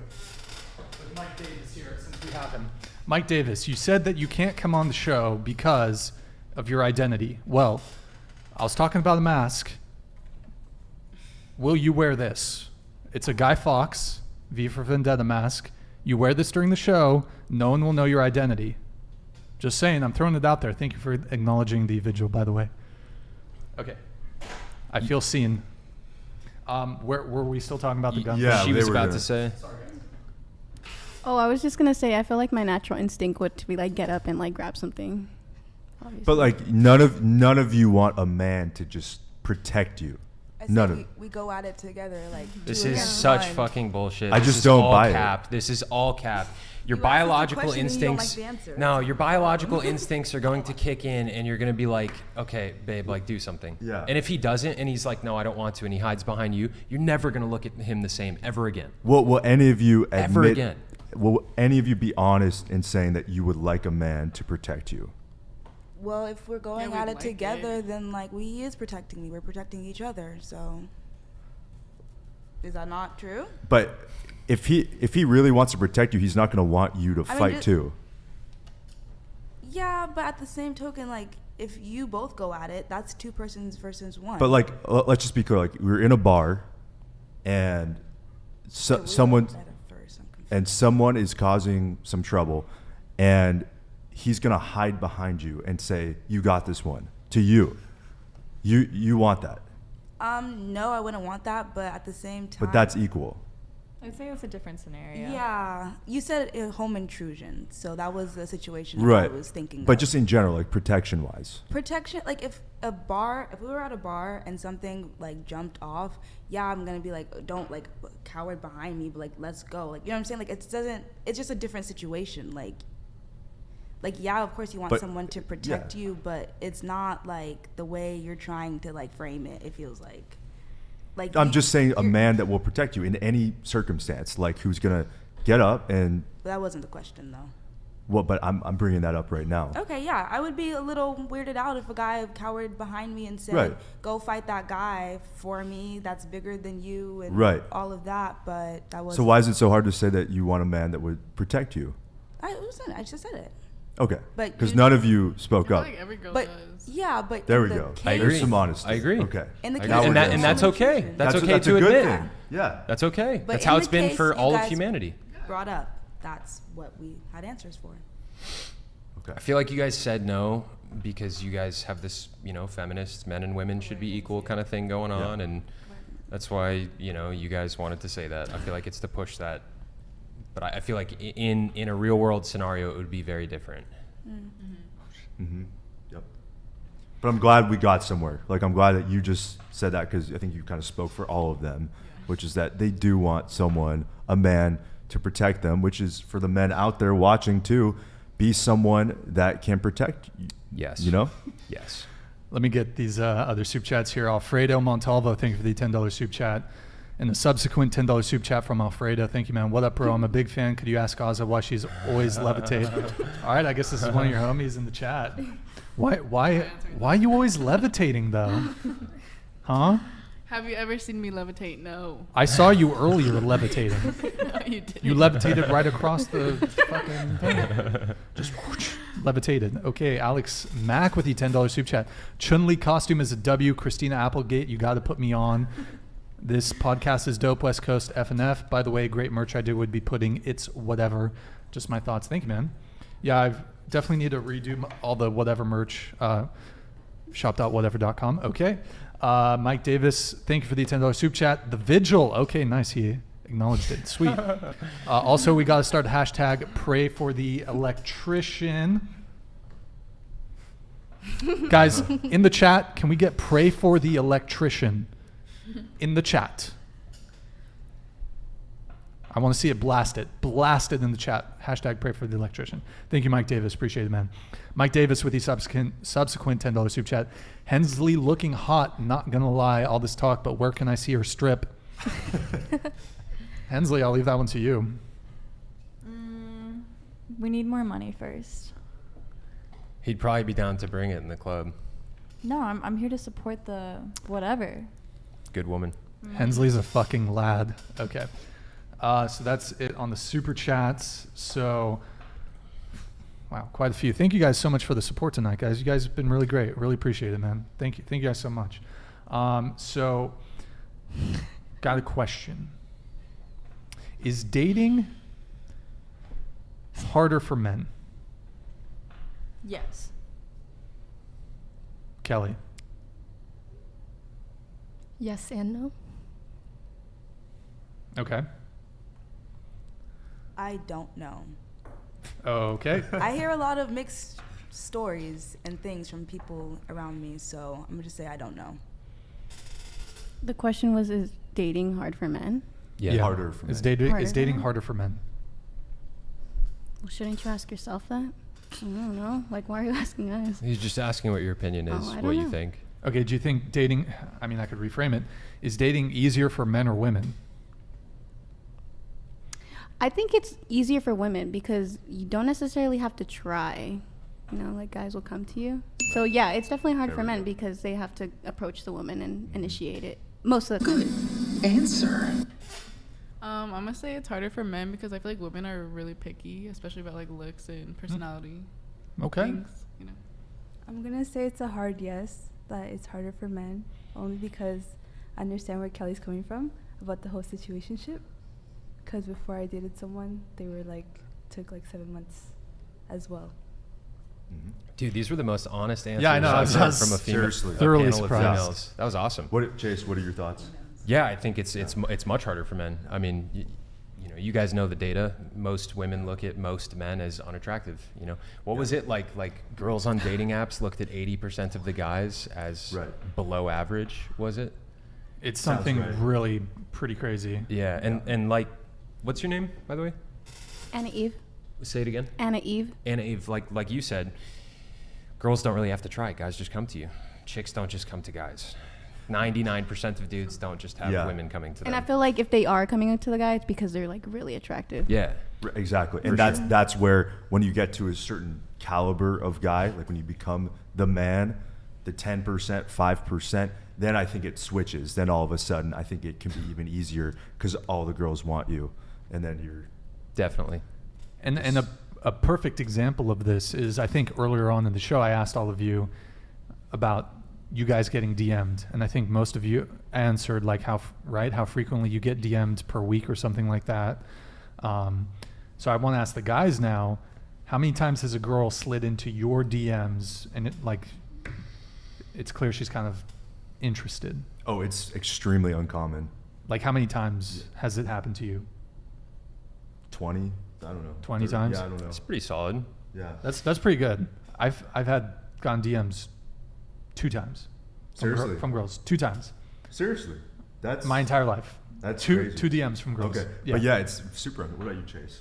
And 2,000? No. I would say like in my total life, probably like 20 to 30 maybe. Yeah.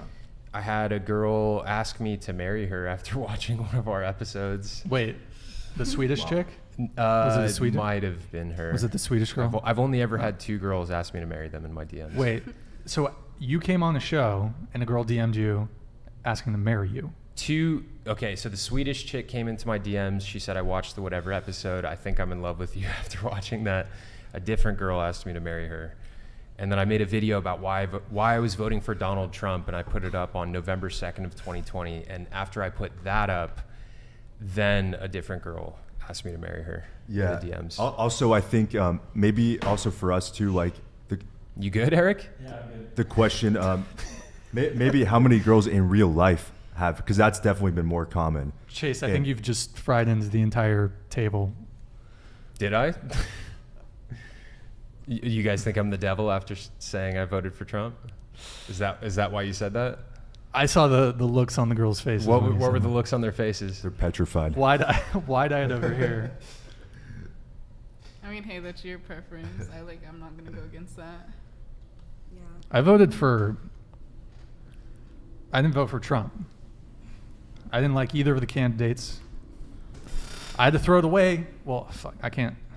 Never mind. But bro, I've never seen anything that can catalyze a mob of liberal women to come after you, like encouraging people to vote for Donald Trump. It was the funniest thing ever.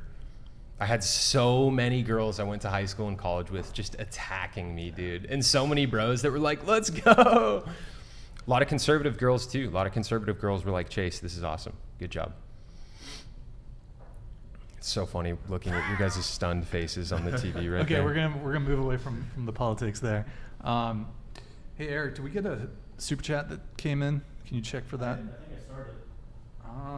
It's not started on my end. Chase, have you been hit on in real life more than through social media? I don't know. It's probably been about equal. About equal? Yeah. Okay. No strings attached TV. Thank you for the Canadian $10. Women in 2022 can even say they need men. Wait. Women in 2022 can't even say they need men. Right. Oh, he meant to say can't. To pay for a super chat and then totally typo it up. Yeah, I think we get a lot of typos here. Such an L. Get a lot of typos. Okay, so they said that. I think kind of like the last thing I want to ask is, drum roll please.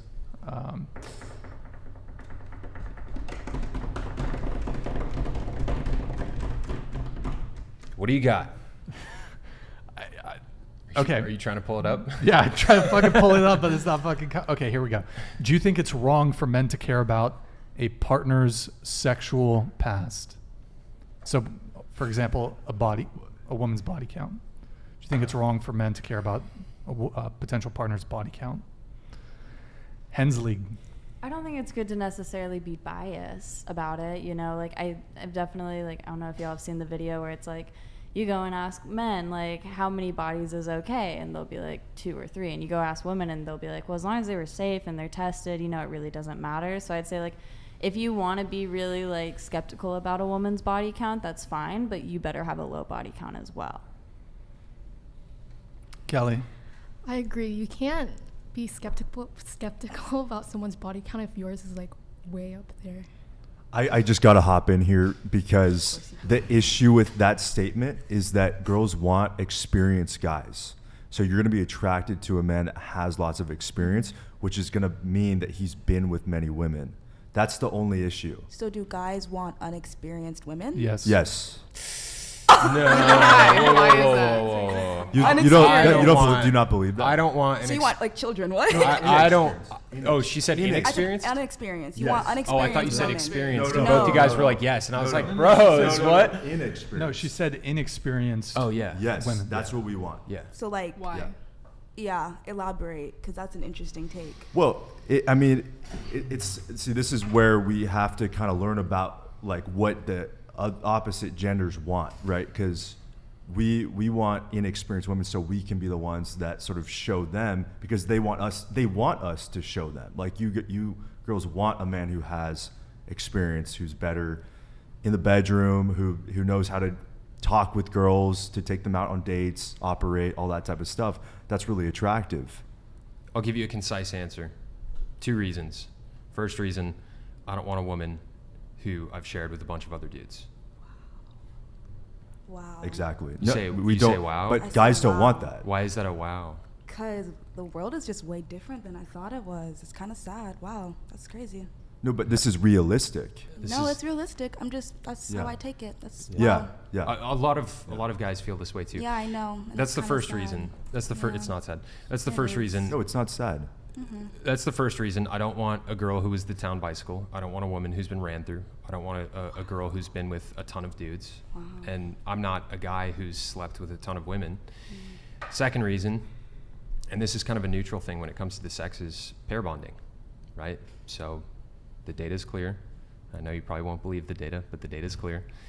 The more people someone sleeps with, the higher their chances of getting divorced. Yeah. So if you've only had one partner, or if you were a virgin when you got married, the data shows that you have a less than 5% chance of getting divorced. Once the number of sexual partners you've had goes above 15, the chances that you're going to get divorced are above 50%. I want to have a healthy and strong marriage, and I want to decrease the odds that I'm going to get divorced. When people sleep with more and more people, I think it blunts their hormonal pair bonding response, right? So when you have sex, you release oxytocin. I think the more people that you have sex with, the harder it is to release oxytocin when you're pair bonding with somebody. And I'll give you an example. I spoke with a guy. One singular guy. I've spoken with many men about this, okay, and they've all of them though. But they've attested that this is true. But I spoke with a guy who had. Friend group, what the guys? Hold on, Chase. I'll let you finish this. 1 in the chat if you want a girl with a low body count. 2 in the chat if you want a girl with a high body count. Here's the data. So just so you can get this is a great question. Just so you can get some more male input on this. Anyways, chat. Chase, if you want to continue. Yeah. So. Wow, that's look at the ones. Chat getting lit up with ones. Almost everybody wants women with lower body counts. We know you want to fuck children. It's okay. We know. Did you just accuse them of wanting to fuck children? You're wanting to fuck like unexperienced people. Like that's just so like you specifically. A guy wanting a virgin, you're saying makes him a pedophile? Kind of in a sense. This has been the standard throughout all of human history. And is this it has been the standard throughout all of human history. Necessarily. That's wild. It's not wild. It's how all of humanity has existed up until now. You've never heard even guys in your friend group you've never heard guys say that they have a preference for women who have low body counts? Like you've never heard this before? I've heard it, but the mentality behind it is kind of just like, oh, you're used. Another guy had you first, so you're used. Like that's crazy to think of a human that way. Like you're used because you have, like you guys aren't used when you have sex. Like what is the difference? Because you don't see it the same way. You like it. You like when we have experience. Yeah, and the difference too is that it's extremely easy for women to have sex. All you would have to do is go out onto Del just Playa walk and outside. be like, hey, you want to have sex? A bunch of guys will have sex with you. It's not the same for men. It's hard for men totally to get different. laid. It's hard for men to get laid. It's very easy for women to get laid. So it's not like if for a guy to get laid, he has to be providing something. He's bringing some sort of value. Whereas for women, like you just kind of show up and you can get laid. It's very easy. You can get it at the drop of a hat. But to finish the point I was making, I spoke with this guy. He said he slept with over 150 women. It's almost impossible for him to feel a deep connection when he sleeps with a girl now. And it just proves my point. The pair bonding becomes harder. So the more women, my future wife, or the more men my future wife has slept with, the more difficult I think it'll be for her and I to build a deep bond through sex. And like somebody else said, that sex is, in a healthy relationship, part of the glue that holds it together. And if she slept with a bunch of guys, or if a guy has slept with a bunch of women, it's going to make it harder for the two of them to have a solid, successful relationship. Yeah, and also I don't think that many girls can sort of even fathom the idea of how it feels for a man knowing that a bunch of other dudes' cocks were inside of you. Like It's terrible. It is It's the worst. terrible. It is the worst feeling. Yeah. It is the worst feeling. I don't think girls can relate to that feeling, which is part of the issue. But there are definitely women. What'd you say? Because we don't see men as objects. Because Wait, obviously what you What? just are saying is you don't want anyone else to taint your thing. It's like crazy to me. I feel like there's some girls who think the same way. Like they don't want. There's a lot. Yeah. Yeah. There's and a that's lot. awesome. That's what I was about to say, is that there's definitely women who can have this exact same standard too. I think it happens to be the case that women care about it less than men do, but there are certainly women out there that don't want a super promiscuous partner. Yeah, I know plenty of women that don't want dudes that have just been completely run through. But that wasn't the question, super promiscuous. It was like completely unexperienced. Well- that was the question. But anyway. Well, the less experience, the better. Yeah. The less experience, the better. Okay, we can ask. I want to ask you guys this question, and we can ask Chat too. Chat, you have a choice even for just a one-night stand. Would you rather hook up with a girl who's a virgin or a girl who slept with 50 guys, even for a one-night stand? I don't know if I should do ones and twos for this. Wait, can I add a stipulation? What's the stipulation? The girl who slept with 50 guys, it's going to be the best sex you've ever had. I don't know if that's a fair stipulation. And also, I think the one thing that's wrong too is if she is a virgin, don't just sleep with her and like toss her aside. Like value that. It should probably be more than a one night stand. Right, but if that's what's on the table. If that's what's on the table. Even in the scenario where it's just sex, so supposedly. I would feel bad for doing that to a virgin. But okay, I think you're overthinking a little bit. But like, yeah. But would you rather? Okay, let's say the girl who slept with one other guy, versus a girl who slept then obviously that girl, 50. But yeah, not 50.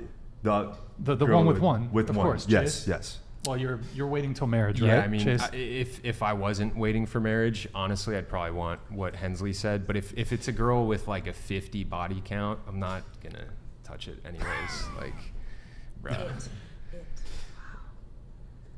you just had to take that as a sexist comment. You just said you wouldn't touch it, so. Well, I think he meant it as in the sex. Her, I wouldn't touch her anyways. I think did. you meant like I meant it as in the sex. As in the sex, not it I'm not as in touching her. it. I'm not going near it. Is that correct, Chase? You meant it as in the sex. Yes, exactly. Okay, sure.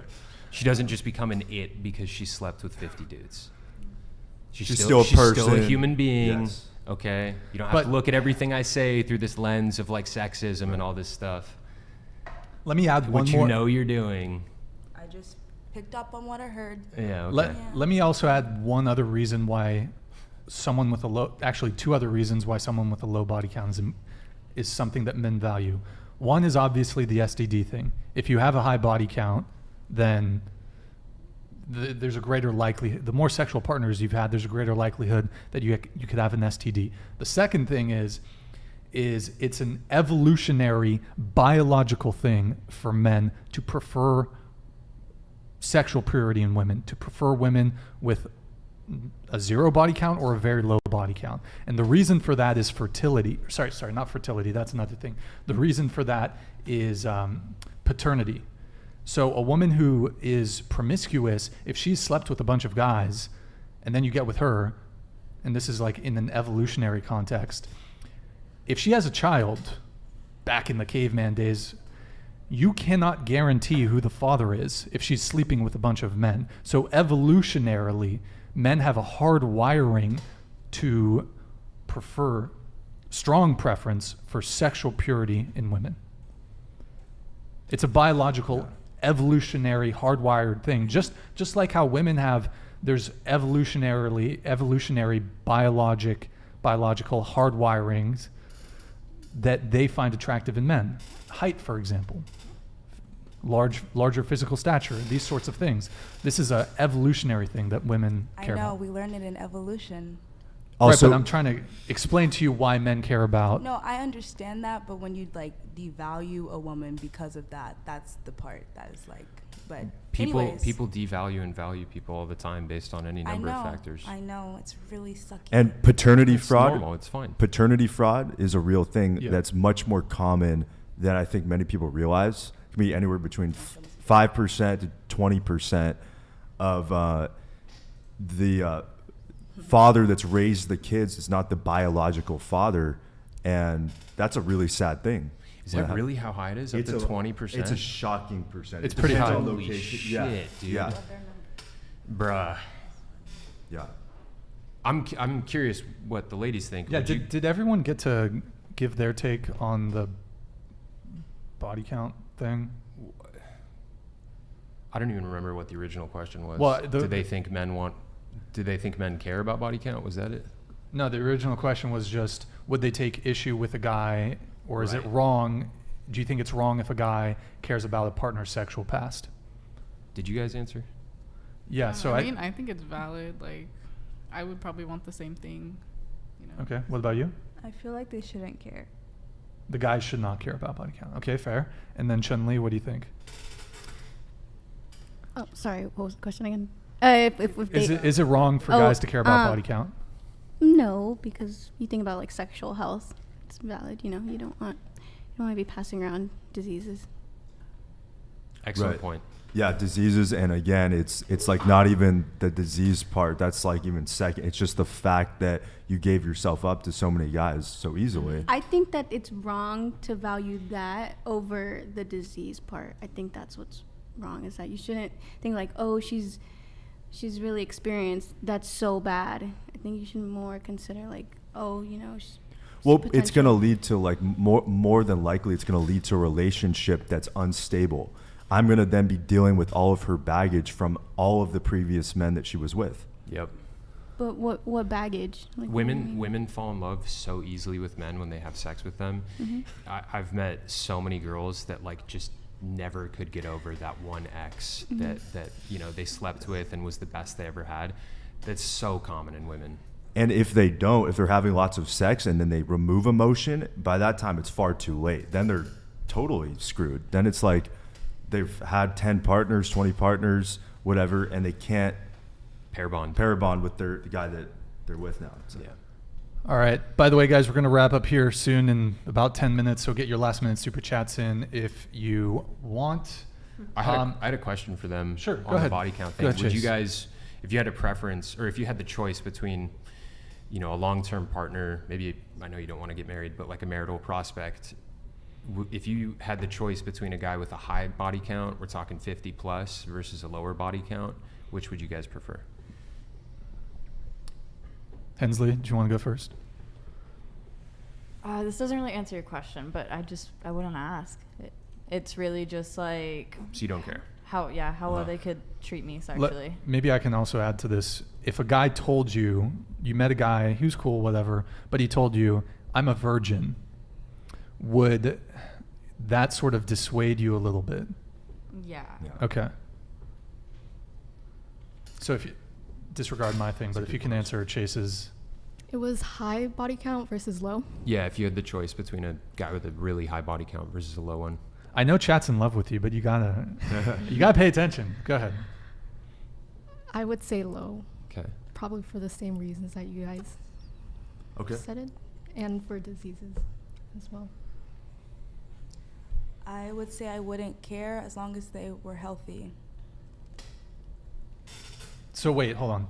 You wouldn't care. So let's say he's a player. He's slept with 100 girls, 100 girls before you. You're special number 101. No, nothing. I mean, you said what? The person you're in like a deep relationship with? Or No, something? like husband material. Yeah, husband material. So if we're getting to that point, like, I should be special 100 number one because you're marrying me. You didn't marry everybody else. So you'd prefer to be like the 101st versus like the 5th or the 10th? I didn't say I'd prefer. I said I didn't have a preference.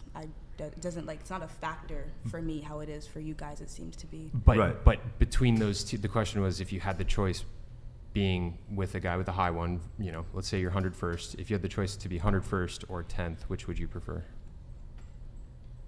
Or 5th? And like, are they both like healthy? Like, you know. Yeah, they're both healthy. Maybe 110. 110. We moved from 100 first Oh, to is that what it was? Okay. A few more. That's Sorry, okay. my Yeah, bad. yeah. But that's what you just said too. That's not a factor to you, and it seems like that's a Well, general you said if I thing. had to choose. No, yeah, but in general, it's not a factor. Like no, what you said. no. It's not a factor. So I don't that's like go around asking like, oh my god, right. what's your body count? Right. You So, know? but that's where it's okay to acknowledge that we're different. That men and women are different, and Oh, for most sure. most guys do care about body count. No, I know. Yeah. So that, and it's not like we're trying to be dicks or something. We're not trying to say, hey, like you have to be this way. It's just like, no, this is what we want. Like we biologically want girls with lower body counts, and I don't think there should be something wrong with that. Cool. Chun-Li? Low. What? Oh, sorry, low. Like a low body count. I thought you said no. I was like, wait, what? Oh, no, sorry, low. Low. I would prefer low, but I feel like if I like you, I would maybe get past not the 100. That's a lot. But like if it's like 20ish in there, I feel like I could get past it. Yeah. I would have to say low. Okay, cool. We got to get through these soup chats and then we're going to wrap up. So we got Dr. Durden with the $10 soup chat. Ladies, because I'm so intrigued by the 50-50 concept, please educate me. Do you go Dutch on first dates? Do you stand in line with the guys at club entry and pay in the name of equality? I think we talked about the who pays thing a little bit earlier on in the show, and I don't know how many of the girls here have. A lot of you are under 21, right? So you're probably not standing in line at the club. So I'll just ask once again, do you believe in 50-50 partnerships? Hensley, go ahead. Yeah. Just a yes or no is fine. What was the question? Do you believe in 50-50 partnerships? Yeah. Okay. Yes. Yes. Yes. Okay. Chase? No. Okay. No. Smiling Cookie with the Australian $10. Really appreciate it, man. Thank you for the support. Miss Ebony, okay. He's shooting shots. Do you want to strike back at Smiling Cookie? He's Australian. Tough comment. What's going on? Do you want to... They say you've been passed around. Do you want to shoot shots back at him? No, because I know my life, and I'm happy with it, and I'm chilling. Okay. Tyler Durden, thank you for the $10 soup chat. Ladies, Durden's time to educate. The reason men are not attracted to women with high body counts is because of the historical issue of paternity. Remember, paternity tests is historically infant in its infancy. Thank you, Tyler Durden. Yeah, like I said, one of the big things is it's a biological thing. You can't guarantee paternity if a woman is or was promiscuous, at least historically speaking. Okay, Mike Davis, thank you for the $10 super chat. Chase and Hensley on opposite sides of the spectrum, but they about to have some hate sex. After this, major cap on saving himself. If not, then he gonna throw some paper at the strip. Chase, have you ever been to the Spearmint Rhino? I have not. No. Okay. I'll take you there, bro. I'll take Disavow. Disavowed. My future wife would not appreciate that. Okay, fair enough. I went there like 12 years ago one time, just out of curiosity. Anyways, Green Lantern, thank you for the €9. Much appreciated. Hensley, come to the UK and be my queen. I need a new one. Okay. She's already got the tiara. Hensley, do you want to respond to Green Lantern? Fly me there. Okay, her DMs are open. Okay, so that's all the soup chats, guys. Get your last minute soup chats in if you want. Otherwise, we're going to wrap up here pretty soon. I have a question. Yeah, I want to open it up. Final thoughts or question. Anybody, if you have a final thought or question, maybe for the chat, maybe for one of the other girls, maybe for the guys. Final thought or question. And let's start over here. Go ahead. Well, did you want to get your point out? Why don't you make your point? Thank you. Yeah.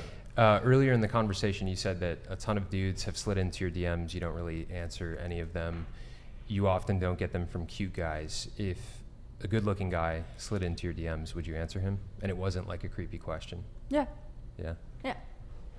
No, it's definitely, like I said, you can kind of filter them out pretty quickly, but yeah. Satisfactory. Cool.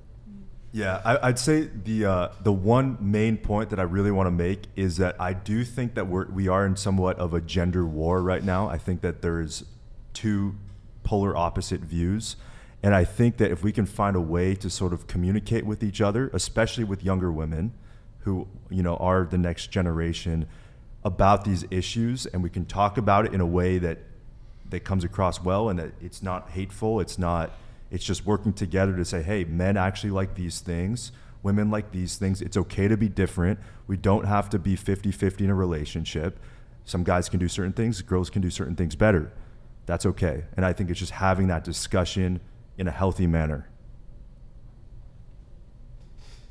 Well said. Well said. I'm curious, do you guys think there's a war on masculinity? Do you guys think that there's people trying to suppress masculinity? I think it definitely goes back to that pendulum thing I was kind of talking about, because so much of the 1900s was very much like the white picket fence with the man being in charge and being the very masculine thing. We're kind of in that counterculture of like going towards the opposite, and we're not really finding that middle ground. We're just jumping to the other side. I think everything right now is super polarized and very radicalized, and so it makes it really hard to find this middle ground, even in conversations. Like, I was definitely part of it, that like during this discussion, you know, it's very easy to grab onto your opinion and then grasp onto it without really like being open, just having your defenses up. Exactly. It's sort of this trigger culture. Yeah. And I think that's part of it, like controlling that, when you get triggered, and this goes for men and women. Yeah, to those sort defenses come up, yeah, and they then you come stop up. listening, and there's exactly. no way to even find that and middle ground. It needs to resonate. It needs to go Yeah. through into the brain. It can't just go right over it. So yeah, and I think exactly. that comes with definitely like how we are like communicate, definitely. But I think even like social media's had a big like play on it of how we're polarized, because like even our like social media and the feed we get is very filtered to our opinion. So we think there's so many people backing our opinion that ours is the only way that can be correct, without actually having like the general perspective. It's very well said, Hensley. Yeah. Do you think that Andrew Tate is a symptom of the pendulum swinging back in the other direction, or his popularity? Yes, I think he's definitely someone who represents a voice, and when someone with that type of influence and that many followers has a voice that's radicalized, it gives voice to a lot of things. I think even, you know, like, not to get political, but with the Trump, you know, that gave voice to a lot of like racist voices, or even like more recently with Kanye. Like all of a sudden now the anti-Semitic is like becoming really popular. Like there's signs and bridges on like in LA streets that are very like anti-Jewish, and like if you give those people a voice who like are like nervous because they know that it's not woke or it's not as progressive, like they're gonna latch onto that person and make them a figure that they can like claim to have, well, look at this person, they're famous, they have all this influence, so I am part of a community, I'm not alone in my opinion. Right. I would agree that people can easily take things too far. Mm-hmm. And there's a lot of groups out there that they do take things too far. So it's good to keep that in mind. Anyone else? Final thought or question? Final thought or question? Final thought or question?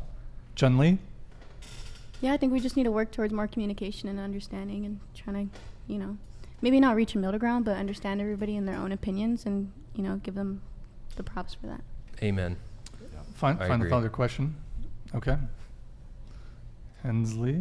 Just question, what if you guys met a girl, didn't know her body count, fell in love with her, and then ended up getting married or wanting to propose to this girl, and then later on in the relationship, after you've already fallen in love, realizing she has a high body count? Is that just a deal breaker? Is she a 4'11" large labia queen? If that is your flavor, absolutely. She's got large. It's a tough one. You're in love. You like the girl. It's Every other part. It's so works. unrealistic. But say it is. But the reason why it's unrealistic is because you're gonna you're not gonna. But you're that 1% who found that girl. You found the one where it could work. Could you do it, or is that just a straight absolute no? It probably depends. Are we already married? Yeah. Are we already married? You said married? No, but like you want to marry her. It's that deep. Oh, before marriage. So if like you're 9 years deep already dating this person, you're like, It's all right, so I want to put the ring on it. It's realistic, but go with it. I'd say it's a wrap. It's probably a wrap. Yeah, probably a wrap. Probably a wrap. Damn. Probably a wrap. Yeah, I have. What if you guys are already married? Say goodbye to half your money. I have like habit of asking the hardest questions first. Yeah. Yeah. And in my last relationship, I was with a girl who was totally wife material in so many ways, but there were like a couple things, not really the body count thing, but there were a couple things that were just like everything was there except for one or two things, deal breakers, you know? You're good. Because when you say yes till death do us part, that's a serious commitment, you know? And like, I don't want. So love doesn't trump all. No. Okay. No. Cool. Yeah, it's just unrealistic because you're. You said that. Yeah, it would not happen and also I don't even think I made this point last time, but you don't even need to really ask the number. Like I think you can easily sort of get an idea for it. Yeah, you can feel it out throughout the relationship. Like if you start dating. Interesting. Yeah, and then they're going clubbing all the time with their girls and. So you think their life is a direct reflection of their body count? Yes. Okay. Like for stripping, I'd be cautious. You know what I mean? Okay. Fair. Yeah. Well, I think the example that often comes up with this sort of question is, let's say you're about to marry the girl, and then you find a video of her having a train ran on her by 4 dudes. Dude, this happens. This actually happens. Really? Yeah. Do you know somebody this has happened to? I don't know someone personally, but I've heard of these situations from male strippers who talk about this. They talk about what goes down when they're having their, the parties, when they get married, the bachelorette parties. Yeah, I've heard those too. Like the male strippers will talk about how frequent there's cheating that goes on, and all their friends are just like sucking dick. The male strippers are sleeping with the brides-to-be? Yeah. Yeah. Yeah. And you can go listen to them, and it's like so common. Yeah. Interesting. Yeah. Yeah. Final super chat we have here. We have Casual Meat with the Australian $10. Thank you, man. You're dating a guy and he takes you on a romantic trip to the Maldives. Would that make you feel special? Now imagine you found out you were the 50th girl he took to the Maldives. Ladies, any? I mean, our time in the Maldives was probably different than theirs, so. I mean, I would be kind of pissed, but that's just me. How do you know your time in the Maldives was different than theirs or more special? I didn't say it was more special. I just said it was different. And if it's the guy that I'm dating, yeah. Oh, go ahead. I was just saying, if it's a guy that I'm dating, I'm not gonna like be like, oh my gosh, like you did that, like in your past, like, geez, we can't never go to the Maldives again, like. Kelly, your fighter pilot boyfriend flies you in his F-11 to the Maldives. But you find out you're the 50th girl that he took on his fighter jet. What do you do? I mean, also he flies helicopters too, right? What's like a military helicopter that's in service? Black Hawk, Little Bird. There we go. So he takes you. Oh my God. Okay, go ahead. I was just gonna say I would be pissed. You'd be upset. Yeah. Really? Oh, okay. I think this is an even worse one. Let's say you're dating a guy and you really like him, but it's kind of just, you guys don't do much, right? Maybe you get food occasionally, but you kind of just hang out at the home and you like him, right? Mm-hmm. And then you find out that in his last relationship, he did all this stuff for his ex-girlfriend. Took her on trips, bought her gifts, all this stuff. Bought her flowers, paid for dates. Whereas with you, it's 50-50. He doesn't buy you anything, no gifts, no trips. How does that make you feel? Kind of like, what the fuck?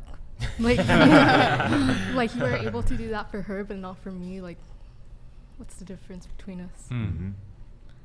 Hensley, any thoughts? I mean, if the relationship's different, I guess, like if you were doing all that for someone that you saw as marriage potential and now we're kind of in a communicated, hey, this is just a hookup, I wouldn't expect the same treatment, but definitely if it was the same type of situation, you would want the same treatment, and if it's not there, then you gotta question the energy that's being put into it. Sure. There's not the same outlook. Anybody else? I agree. Okay. Yeah, it's late, guys. We're going to wrap up. So Glebus LA, thank you for the $10 super chat, 3 hours and 55 minutes. Wow, that's a long show. Sorry, guys. We definitely went a bit late on this one. You guys are pushing it. Good to see you in the chat, man. Thanks for supporting Brian, bro. Yeah, haven't seen you in a little bit, but good to see you, man. Thank you. Really appreciate the support, guys. And to everyone else who super chatted, really appreciate all the support tonight, guys. You guys were epic. Thank you guys so much. So I did everyone get their opportunity last? Let's just wrap up here. We've been going long. So guys, thank you so much for tuning in. You could have been doing anything else, but you're here with me. I appreciate that.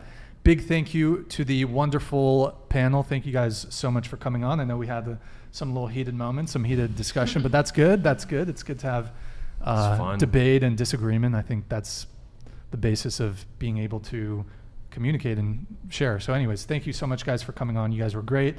Thank you guys for watching. You guys are legends. We will be live again on Sunday. That's an off day for us usually. I believe 7 p.m. Pretty sure 95% sure it's going to go through. We're doing a stripper panel. All strippers. Are you coming, Hensley? I think Brandon's trying to coordinate that. 90% sure that's going down Sunday, 7 p.m. All stripper panel, all dancers. So guys, like the video and leave a comment on your way out for the algorithm. Thank you again so much for tuning in. Thanks again to the panel. And we will see you guys next time. Good night, guys.